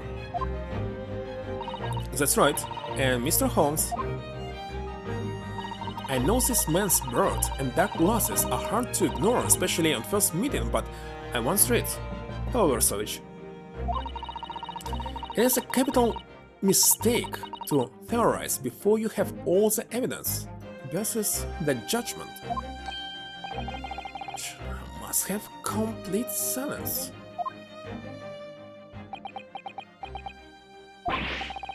What are you doing? Why are you peering at my face like that? Oh, just as I thought. Yes, have quite made up my mind now. Huh? There can be no other explanation that accommodates all the facts. Mr. Rylot, I have reached two incontrovertible conclusions. What do you mean? Number one, your true identity is that of a villain. Using those shares, you're about to end the existence of something most dear. Actually, I was thinking that he was trying to shape his bear with the scissors. But okay. What did you finish? Wolfenstein 2 on the hardest difficulty? For one stream? Wait a second, Wolfenstein 2? There was second Wolfenstein? Stein. Yeah, Stein. Are you not? And number two, the other conclusion I have drawn. You are, at this very moment, no less in the midst of the commuting and most glorious crime. Oh, from the new one. I got it. Within this bird, your mouth quivers with nervous tension as you release you have been discarded. Actually, I remember there was a second one, but released in 80s. Like Escape from Castle Wolfenstein. Does it not? Oh, Naruto-san, I never imagined I would witness one of Mr. Holmes' great deductions with my own eyes. That was a great deduction? Nothing can deceive Mr. Holmes. In a single glance, he can deduce all there is to know about a person. What? What an incredible medal. Oh yes, I've read about it countless times in the adventures of Sherlock Holmes. And now I've experienced the astonishing impact his great deduction firsthand. It's like a dream come true. I can hardly believe it, but all the colors has drained from Mr. Rylot's face. What's inside his pocket? Looks like somehow both of Mr. Holmes' conclusions were right. How could you? How could I possibly know such things, you wish to say? Very well then. I shall elucidate. I shall explain how it was that I arrived at this pair of conclusions. So, do I cordially invite you upon a journey of logical discovery. Let us work the train of reasoning. Put plainly, let us work through my deductions together. Oh my god, the great deductions. The game is afoot. Old man's identity. So, and they were looking Russian, Mr. Rylot. Obviously, what catches the eye in the first place? In the enormous pair of shares in your hand. Now we ask ourselves, what could you possibly want with such an implement? The answer, of course, is staring us in the face. You were on the verge of using the shears to cut away the cobra's bird you spot. Wait a second, he's really clever?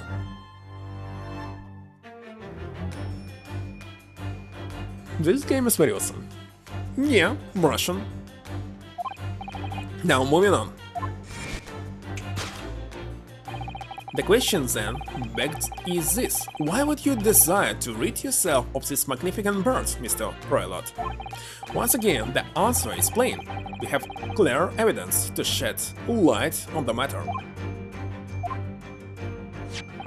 Regard, if you will, the smallest newspaper, particularly the fascinating front page article, which it would appear you have read also, Mr. Roylott.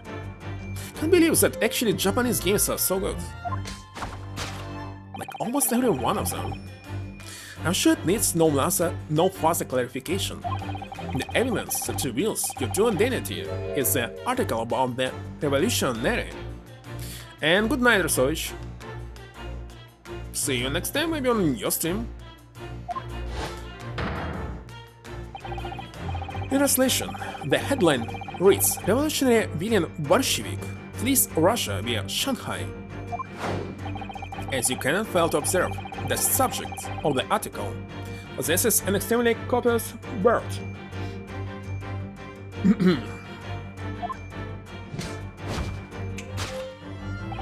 Having noted the article yourself, you decided to remove your incriminating facial hair before it gave you away. In short, your true identity is beyond doubt. You are the fearsome Russian revolutionary himself, William Bolshevik. Not that I've heard of you myself, you understand.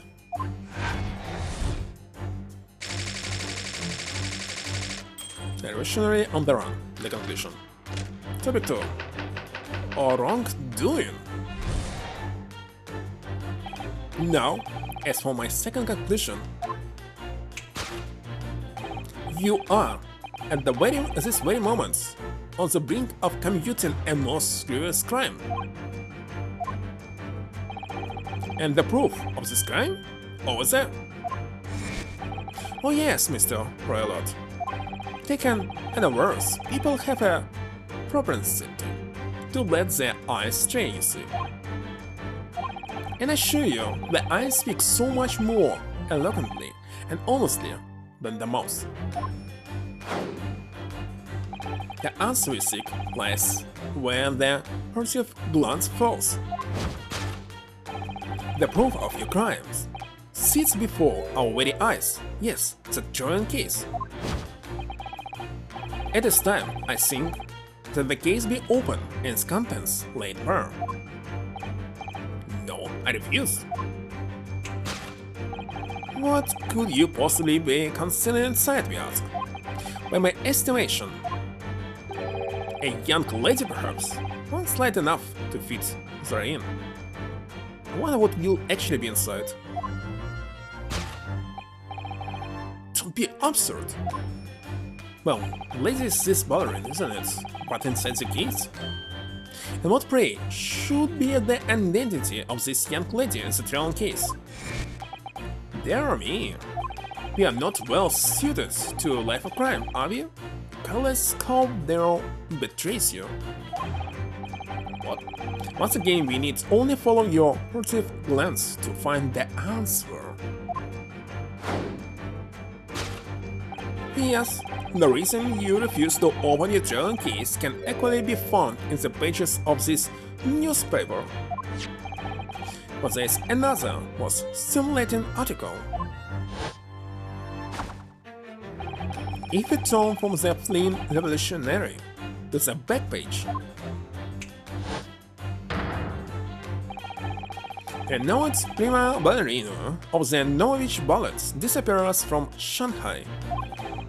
Such a headline can lead us to but one conclusion.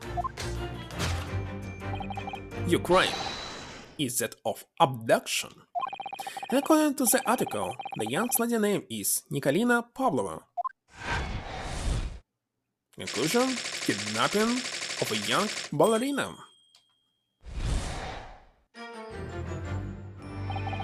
This concludes Sherlock Holmes' great deduction of this Russian enigma. Элементский? Элементарно?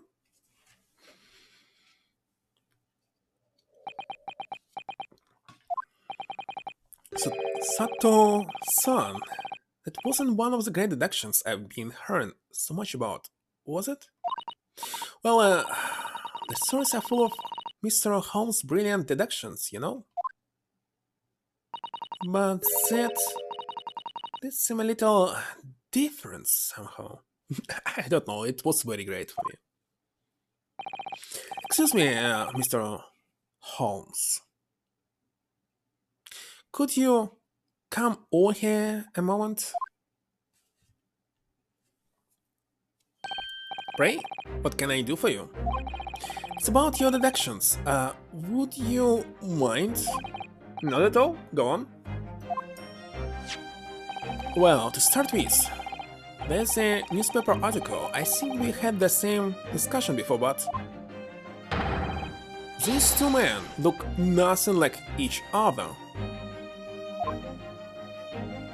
Oh yeah, I recall our discussion earlier, and at the time I believe I told you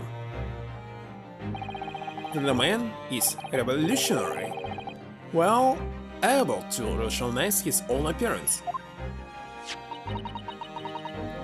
Fairness to Mr. Holmes, Mr. Roylott does look more like this man than you do. That's the point. Another thing, the part about him abducting the ballerina. Indeed, a truly sterling revelation. At first glance, the case would appear too small to accommodate a young woman. Just at first glance, it is too small, clearly. It would be lucky to fit a 5-year-old child in that case, even if you pushed really hard. Don't suppose the missing ballerina is a 5-year-old child, is she? You mean you don't know? No, the young lady is 15. No, I do not know. How could I? Well, if she's 15, then 10 years worth of her would be poking out from the case. Some years ago, I read something pertinent, I believe. A troop of men consuming vinegar daily in order to promote a certain looseness on their bodies. Vinegar? For such a sore bunch, it would surely be simplicity itself to contort oneself into confines of that small case. Oh there, you might be thinking of contortionists in their circus, Mr. Holmes. By the way, yeah, I also was thinking about this, but she's ballerina. How's it possible? Must be some, I don't know, dog? This whole thing is turned into a circus. Mr. Naruhodo, something occurred to me about Mr. Holmes' deduction just now. I think his powers of observation are, well, magical. His eyes cut to the heart of matter almost instantly. Just where he directs his attention and his logic that seems a little off. The idea of a little, maybe a little of itself, Miss Susato. Just one or two keywords in his deductions that seem to let him down. So I was wondering if he might perhaps tactfully switch them for alternatives. What do you think? Switch some keywords, his deductions? It's a new mechanic? Yes, but very tactfully. I feel sure if we could do that, it unlocks the true genius of Mr. Holmes' great deduction. Precisely the thought that was going through my own mind. This man is a lot of work. At times, I wonder how anyone puts up with me. Isn't that funny? Oh, and you, my good fellow. Sorry? Take a moment to look at your wrists. I hope actually that Holmes will be in the second game as well. But maybe not. Wrists. Where are your handcuffs? Huh? How did... I felt they may hinder your ability to follow me in our dance of deduction. Don't believe it! So Sherlock actually has some talent. Mr. Holmes, you're a marvel. And don't worry, I shall restore the shackles to your wrists when you're finished. Not worried, in fact, I'd rather stay like this. So, let us begin. Sherlock Holmes is proud to present his logic and reasoning spectacular.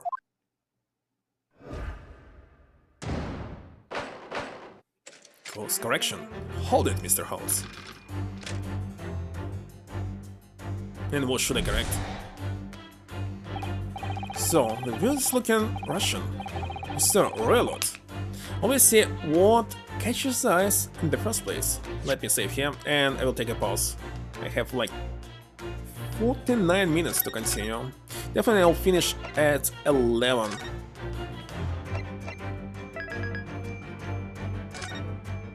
Be right back.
Alright, back.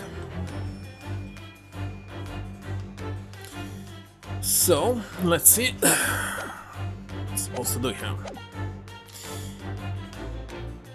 Key is an enormous pair of shirts in your hands. Now we ask ourselves, what could you possibly want with such an implement? As of course is staring us in the face. So what can be the correction? He actually was not trying to shake his bird, but what? He was on the verge of using shirts to cut away the copper's bird you spot. I'm not sure. Would you really use shirts like that to cut off a bird? Yes, I don't know. I've never cut any bird. I've never heard any bird. So I don't know. And now that's something I've ever have to worry about.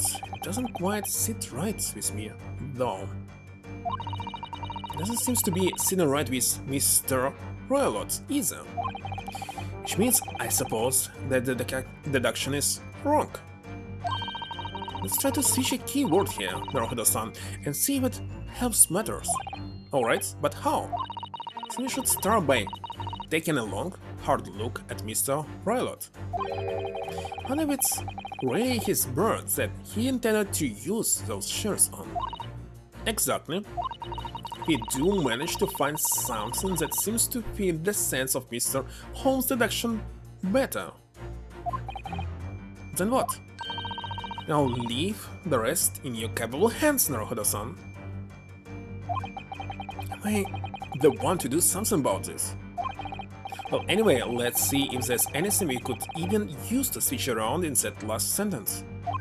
What exactly was Mr. Roylott really going to use those enormous shirts for? What was the old man really about to cut? Hat? Coat buttons? Oh my god.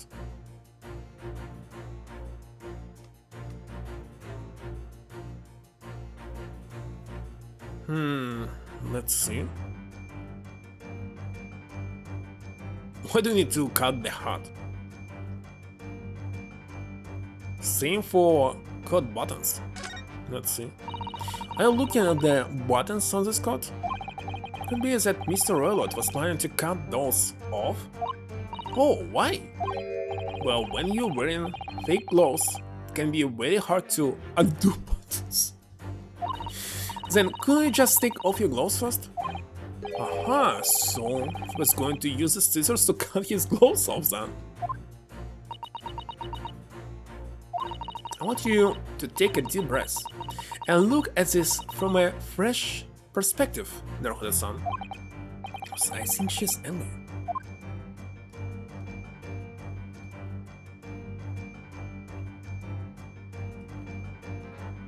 Let's check the hat. It's a very thick hat, isn't it? Oh, that's a secret you see, Naruhodo-san. Don't you know?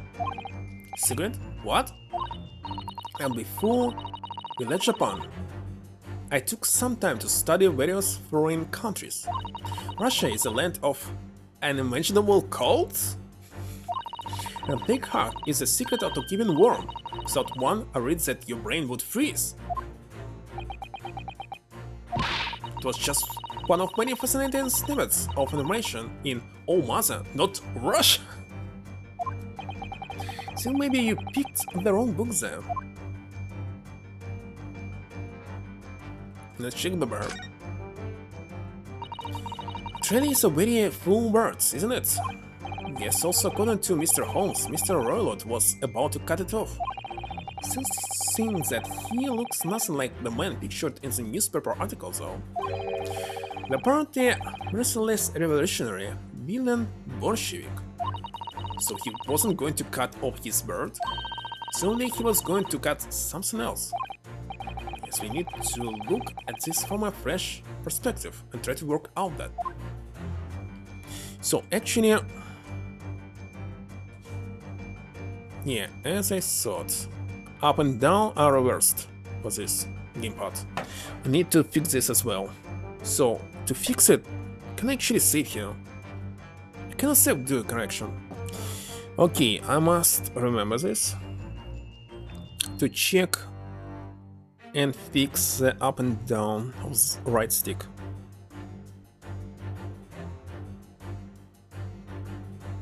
Definitely it is with some problems. Yeah, install actually the mod to match it DualSense buttons, but still there's problems with directions. I need a lot of corrections. This game is really rough despite that it was released 2 years ago. Can be something.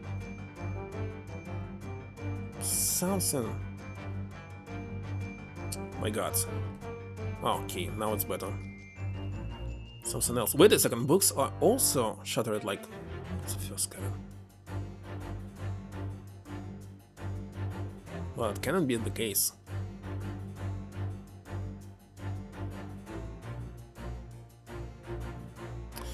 Wait a second. Golden locks?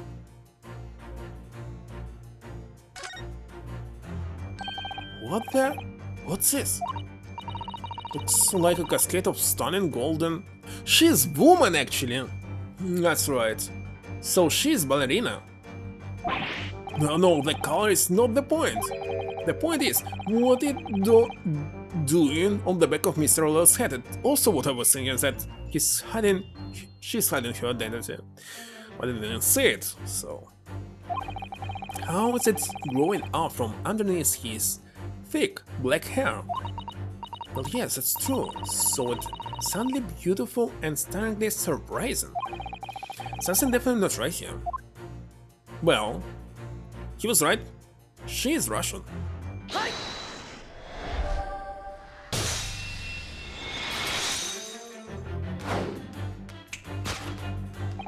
You were on the verge of using the shears to cut away the golden locks. You spurt. Indeed, you have identified the precise detail I was intending to expose. Such lush, golden hair certainly does not befit an old man. You're not a man at all, you're a woman, and judging from the length and sheen of your hair, one still very much in your years. No. If only I had managed to cut off my hair, no one would have suspected. The question then begged is this: why would you desire to rid yourself of these magnificent locks? Once again, the answer is plain. You have clear evidence to shed light on the matter. I'm sure it needs no further clarification. The evidence that reveals your true identity is the article about the revolutionary. Well, that was a shock. I had no idea that old man was really a young woman in disguise. Did you? What? Why are you staring at me like that? Yes, it was a surprise. Naruhodo-san, you're enjoying this, aren't you? Sorry? You look like you're in your elements as you dance around the room, using the facts with Mr. Holmes. I'm just doing what we agreed. I'm not having fun or anything. It's strictly business. What? Strictly business? Not strictly calm.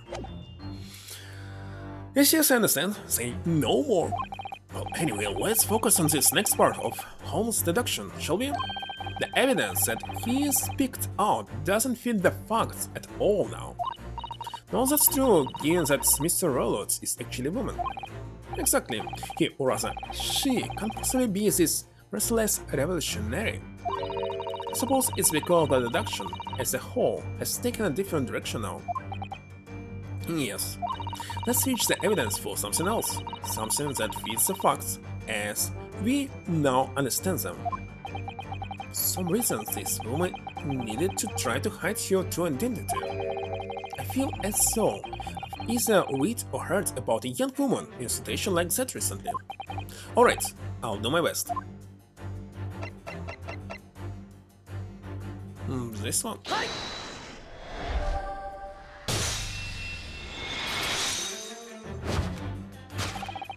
The evidence that reveals your true identity is, of course, the article about the ballerina. That's right, you've hit the nail on the head. And now it's prima ballerina of the Novovich ballet disappears from Shanghai. So, what's inside of this trunk in this case? On the stage, it appears we are finally able to address you by your true name. Yes, because your true identity is that of the Novovich ballet's prima ballerina, Miss Nikolina Pavlova.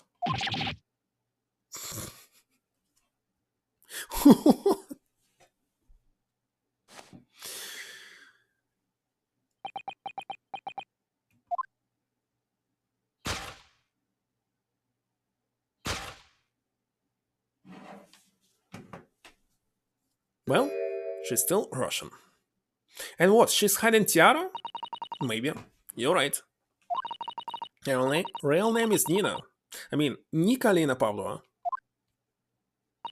But please, I beg you, don't tell anyone.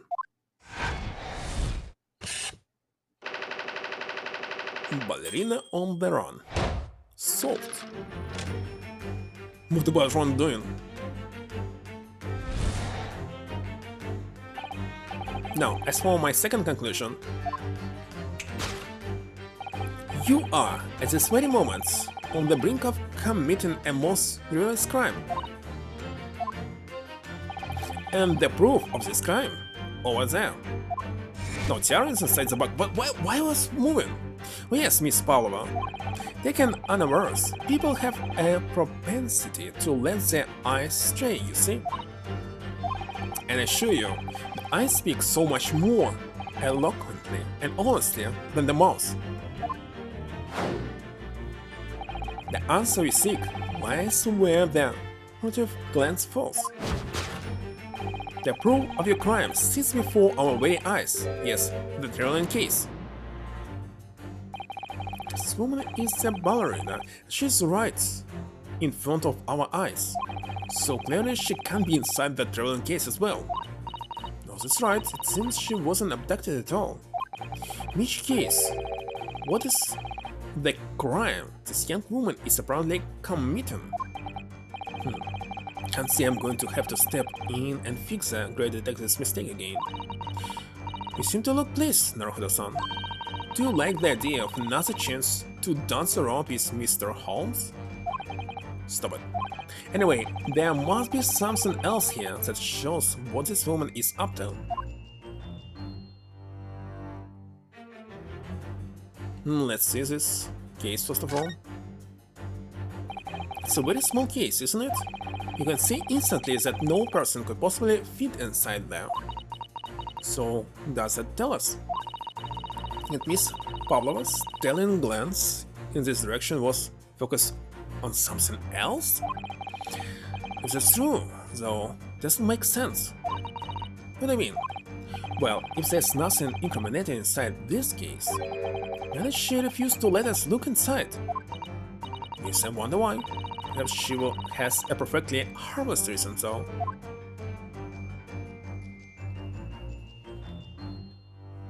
Tiara? Thought she has it in your head or inside the case. Whoa, look at this dazzling tiara. I've never seen anything like it. Are those real diamonds, do you think? Oh, Naruhodo-san, try it on! What? Me?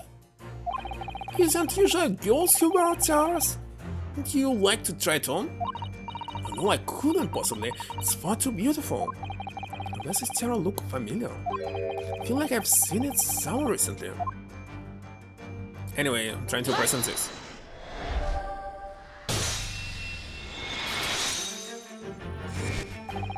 The proof of your crime is surely this tiara.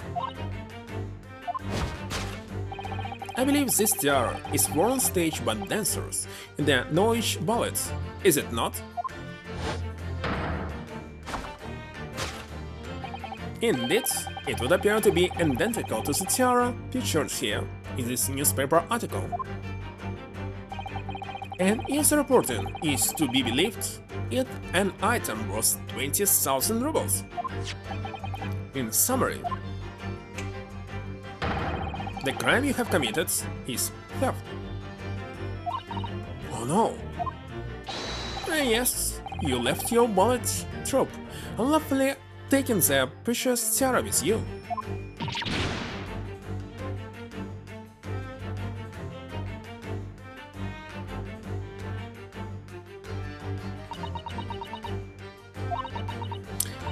I have no one, no family, no friends. I'm all alone and I need money. But I did not steal the tiara. It was a present from, how do you say, an Earl of Prussia. It belongs to me. This girl is only 15 years old. She's run away all by herself. She must have been extremely lonely.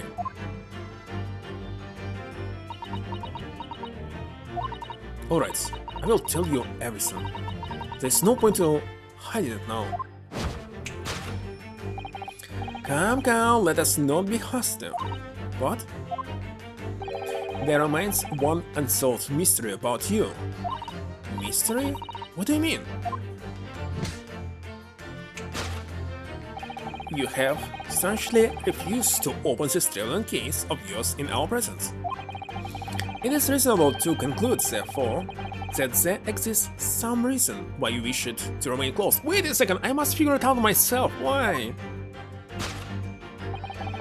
Is that not so, Miss Pavlova?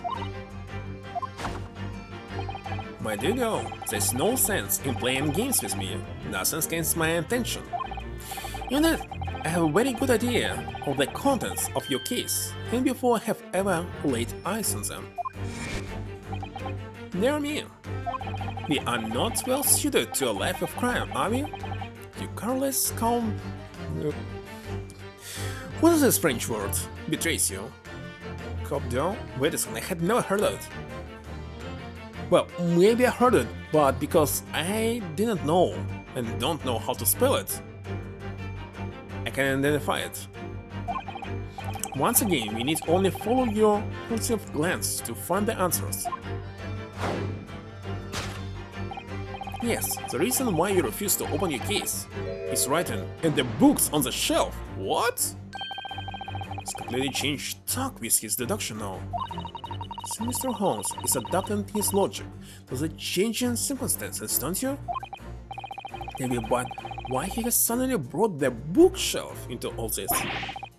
Just a wild guess, surely. Oh, do you think so?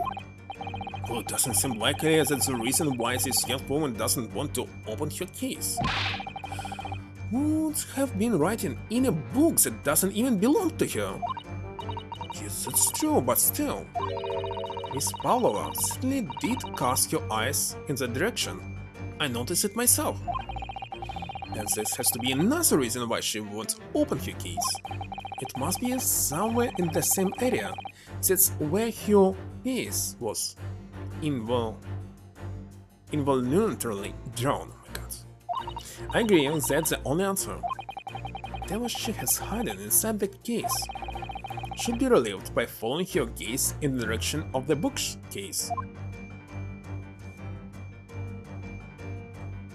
Let's check first of all picture. It's a charming little picture, isn't it? What is it? Someone climbing a steep mountainside? I thought it was a face, but no, I don't know. Or the standing one, it seems to me. When you've been on the flat sea for a while, maybe you start seeing hills and mountains in everything.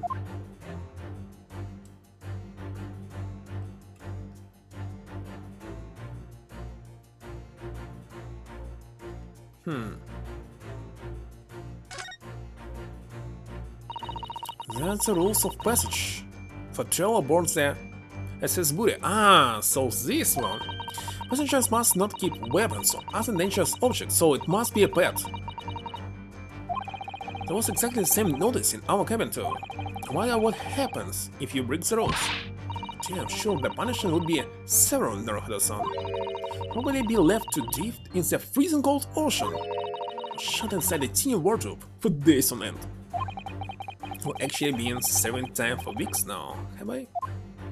Okay, so this one.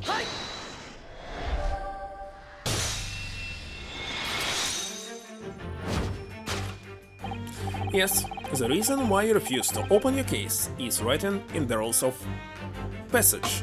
Have no water. Passengers must not keep weapons or other dangerous objects in their cabins. Pets are also strictly forbidden. Inside that case of yours is something forbidden from carriage on this vessel. That is the real reason why you refuse to open it, thus revealing its contents.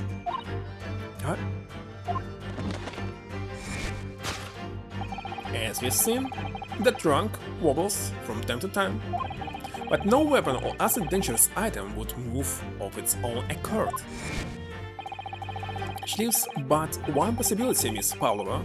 Inside your traveling case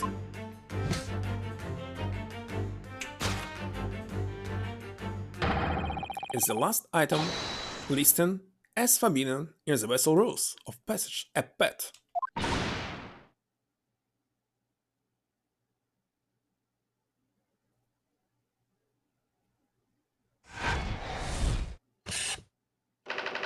Possession of a prohibited animal.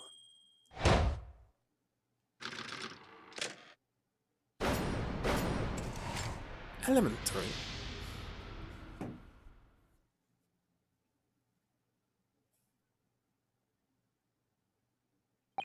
So, Clarion, you aren't who you said you were. No, I'm not Grimsby Railroad. My real name is Nikolina Pavlova. Everything you said was correct. You absconded during one of your ballet company's performances in order to escape your homeland. Later, that same night, you stole aboard this vessel. Which couldn't have been easier. The Buria is a huge steamship with a vast crew. Would you really have snuck on board without being noticed? In order to obscure your true identity, you somewhat recklessly look the needs of an old gentleman. And you tended to sever all links with your past by severing your long hair. Yet to a woman, hair is no trifling matters. My personal recommendation is to leave well alone. So, it was just you about to cut off your own hair. Who was it that let out the scream we heard from outside the cabin? This veritable tinkling of a bell by none other than this young lady, naturally. Like a full set of pipes, if you ask me. I was so scared when I ran away in Shanghai. I was sure they would come looking for me. That's why I decided to, how do you say, disguise myself so no one would recognize me. As a result, you transformed yourself into that questionable old man? I see. I put on the fur hat and fake beard. Then, just before you came in here, I saw in the newspaper, right on the page, there was a picture of me. I was so frightened, couldn't stop from screaming. I knew that if I didn't change my appearance completely, they would find me. So I decided to cut all my hair as fast as possible, picked up the scissors in my hand and... At that precise moment, we walked in through the annoying, unblocked cabin door. Things happen like that sometimes, don't they? Things do indeed happen like that from time to time. Are those two even talking about the same thing? And just one more thing I'd like to know. What exactly do you have inside your traveling case? You were right, it's my dear friend inside, my only friend in the whole world. Please, don't tell anyone. If the captain finds out, you say it to any of the crew. The secret is safe with us, I assure you, but in return, you must tell us, in as much detail as you can master, about the events of last night. Yes, alright, I'll tell you. Well, Mr. Naruhodo, wasn't it something Mr. Holmes' great? Wasn't it something Mr. Holmes' great deduction? Certainly something, yes. Just not entirely sure what. But at least Miss Pavlova has agreed to tell us what she knows. That's incredible. Indeed, it is incredible. Oh, one more thing. Oh yes, what? Observe your wrists. My? Your hands are cuffed again. What? But how? True to my words, I have restored your shackles. When and why? There's still a shadow of guilt cast over you, Mr. Naruhodo. I'm sorry to say, can't be helped at the moment. Can't it, really? Anyway, let's listen to what Miss Pavlova has to say. Can't go on not knowing.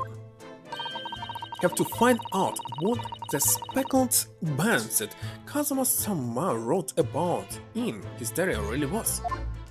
So it was not a snake So how he was killed?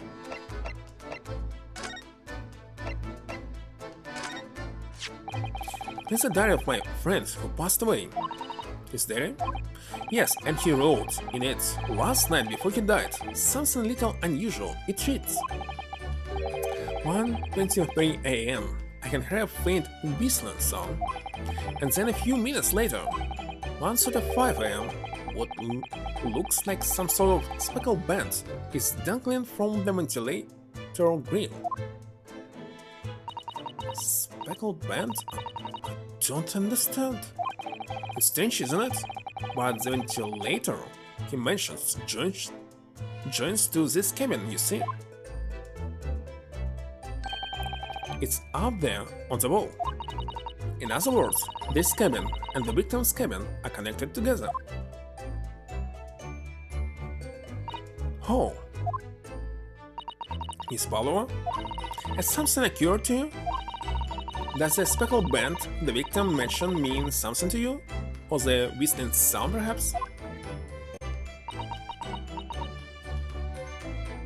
No? No? I don't know anything. No. It's kinda strange. Toy for adults? So, what is his pet in this case?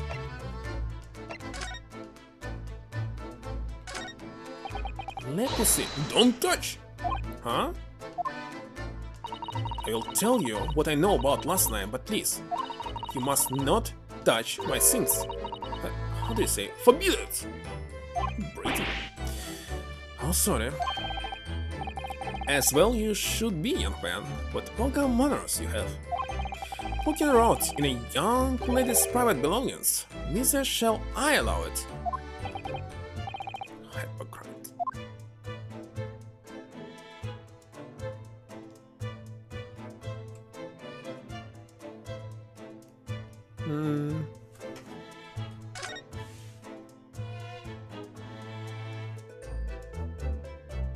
Wait a second. Let me see. Don't touch. Okay, we cannot touch anything.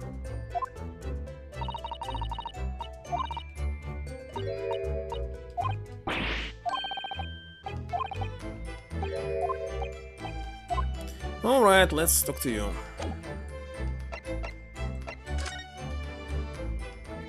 Friend.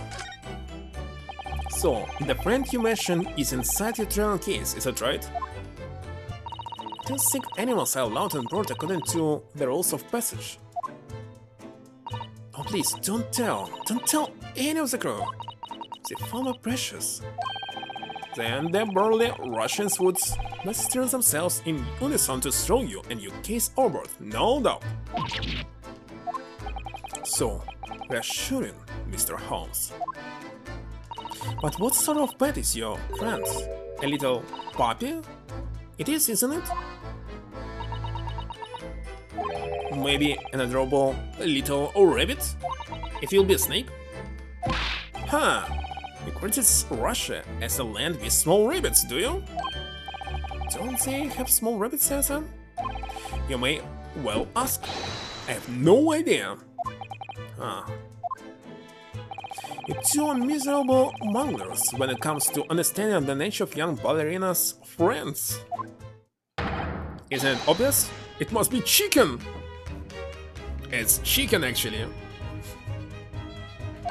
Really? Consider the benefits. A rousing wake-up call, daily fresh eggs, and when adversity strikes, it could satisfy the needs of sustenance. So you'd eat your friends. I remember that. Not a chicken. Well, it would appear this friend's identity is a closely guarded secret, not to be revealed.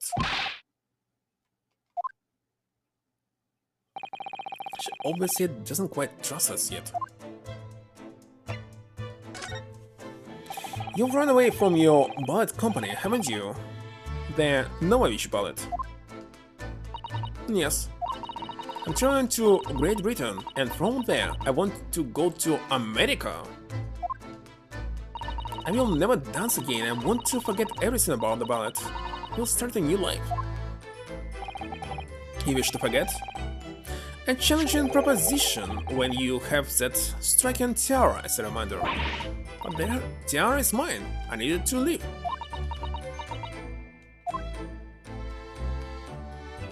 I have no money on my own. The knowledge ballet gives us only a little food and water, and we must dance all over the world. Had to run away, had no choice. If I stayed, it would have killed me. So you run away to protect yourself? Yes, and the crew of the ship, they have all been kind to me. They let me come on board, and they said I could hide in this cabin. To Texas? Well, actually, if this happened, it happened like 200 years ago. More than 100 for sure. Okay, 100. Well, revelation already ended, so 100 and something. It is indeed the truth, Miss Pavlova. It creates a most intriguing conundrum. Yes, it does. What do you think about it? What, me? Me? Oh, well, yes, of course. So we should hear Miss Pavlova's explanation. To what conundrum? I'm not sure what. Conundrum. Miss Pavlova, allow me to pose you a riddle. According to this newspaper, it was only yesterday that you absconded from the ballet. Now, that being the case, it must have been last night that you boarded this vessel. However, the SS Burya stopped by no port last night. Oh, that's it, of course. So, how's it, pray, that you come to be aboard? Now that I think about it, the crewman outside the cabin acted very strangely when we mentioned that. It was just after we asked him about when the occupant of this cabin came aboard. That is not your business. Yes, you're right. He did seem to be hiding something.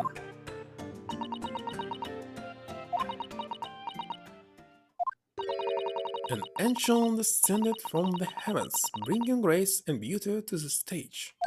Sorry? What is it? It's how the Russian newspaper described one of my performances. And that is how I came here too. I descended from the heavens, because I'm an angel. I consider English isn't your mother tongue. Your description is very vivid. Mr. Holmes once said, I never can resist a touch of the dramatic. Seems Miss Pavlova is the same. A genius descended from the heavens, bringing grace and beauty to detection, was once said about myself. A quote from a wonderfully extravagant advertisement for the Adventures of Sherlock Holmes, in fact. Yes, Mr. Shawley. Anyway, it doesn't look like Miss Pavlova is going to tell us what really happened. Okay, last night. Did you know that someone was killed in the cabin next door to this one last night? One of the crewmen told me this morning when I was eating breakfast. The man who died, he was a friend of mine. Oh, that's why we are trying to find out what happened. Did you notice anything unusual last night? Perhaps you heard a strange noise, for example, perhaps people talking. Perhaps the ship was absorbed in a wild tempest, perhaps its steam engine exploded.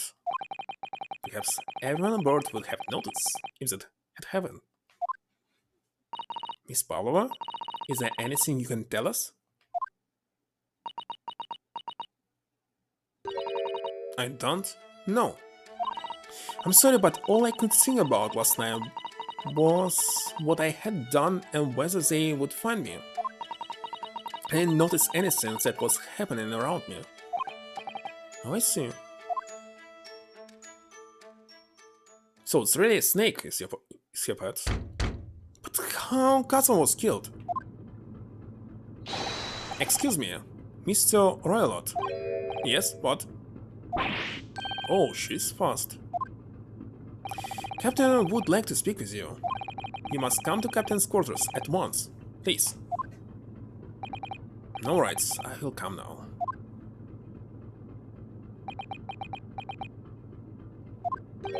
What? You must leave. No. No, it's fine, don't mind us.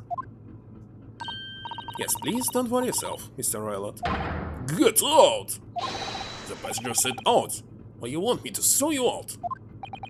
It looks like we'll have to leave investigating this cabin until later. What a pity. Yeah, no one can check what is his pet. And so we lost our chance. Having still not managed to investigate Miss Power's cabin, we were unceremoniously... Oh my god. Chased out. That is to say, we were quite literally picked up and thrown into the passageway outside. To be continued, I just finished the first part. Oh, super long. How many parts here? More than 3, isn't it?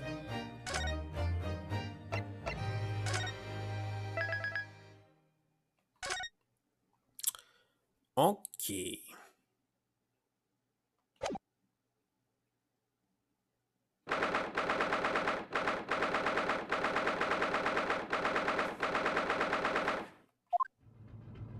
I wish we hadn't been thrown out like that. We should manage to find some clue as to what that speckled pants might be. We didn't manage to investigate at all, and I imagine that we won't be able to for a while longer. We'll never get past that silent guard on the door.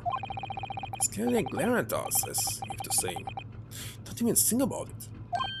Oh, wait a minute. What is it? Well, what happened to our great detective friends? Where did he go? Yes, he's completely disappeared. When did he do that? Slipped away as quietly as the wind. But not before ensuring this were security back on my wrists.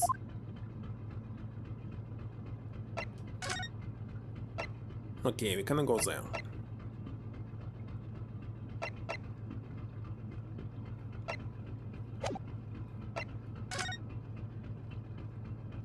Let me talk to you.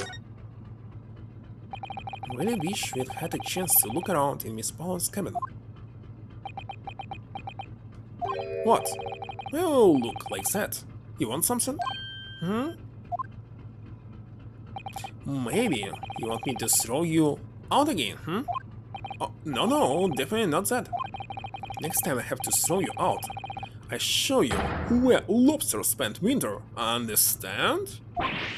Understand. Maybe I should steer clear of him. He's forgotten my face. Don't think he'll ever forget your face, Naruhodo-san. Sad.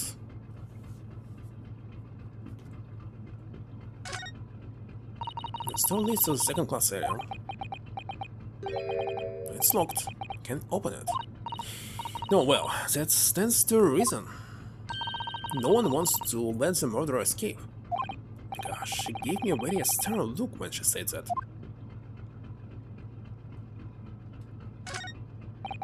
Book on top of the table, they are really huge, there's a pen with it too.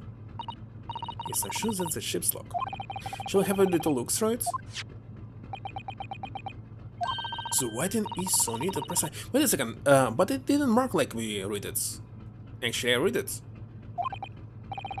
It's somehow different. Well, look here. Last night looks mostly blank. Nothing to report. No, it's marked, but it's... well, it's slightly different, so technically it was different.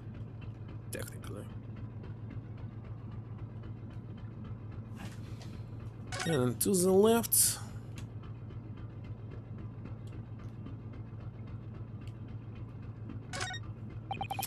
That's cabin number 1. Yes, that's our cabin. Okay.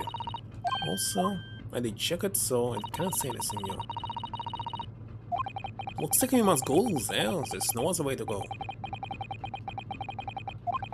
And it's like 5 minutes left. Wonder if Inspector Hosanaga has managed to uncover any new clues. Okay, this is new. Guess we should probably find him and ask. So, let's kinda go.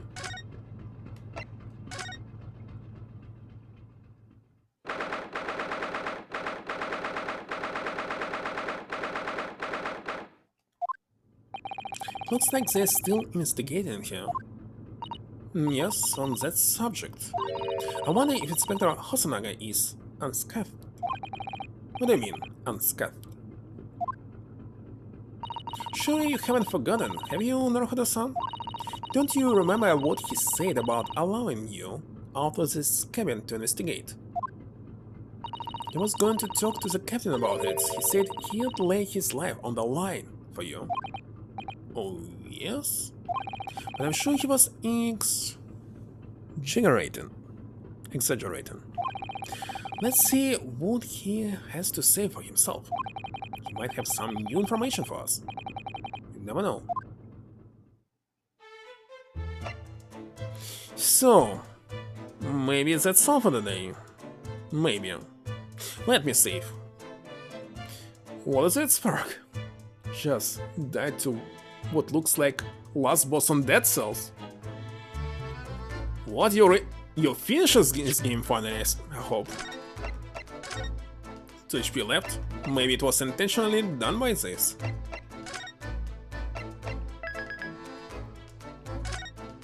To let people die at 2 HP. Happened to me many times. No, it's almost 11 PM, like 3 minutes left.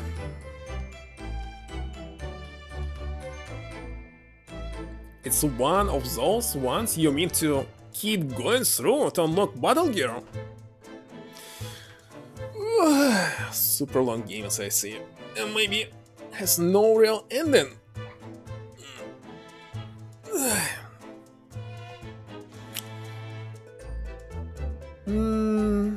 Alright, let's raid somebody. If you have any suggestions, you can tell me. If not, I will simply find someone to check my list. Like, let's see. Jordash is not streaming. He was streaming today. Next went to the pause and next simply ended the stream without telling anything. Well, I hope everything is okay for him.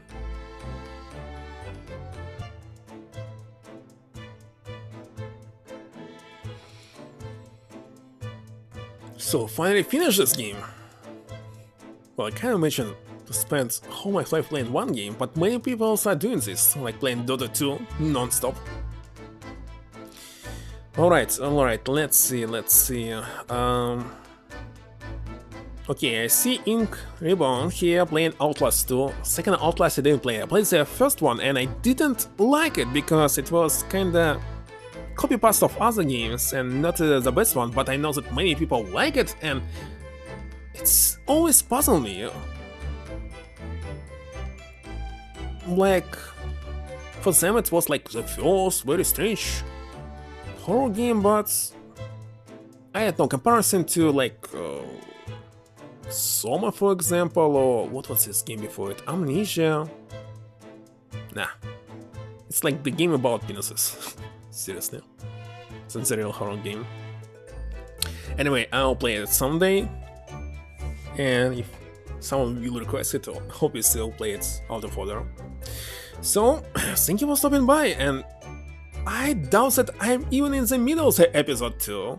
Seriously, it just concluded the first part of the second episode, and there might be more than 3 parts, 4 or 5, so take a lot, but kinda very interesting what's going on here. It's a new mechanic, it's correcting the conclusions of Sherlock Holmes were very nice, and I like this Sherlock Holmes character here. I Expected he'll be more dumb, but no, he has some mistakes, but he's clever one, that's for sure. So see you next time, bye. Good night. Well, for me, not for you.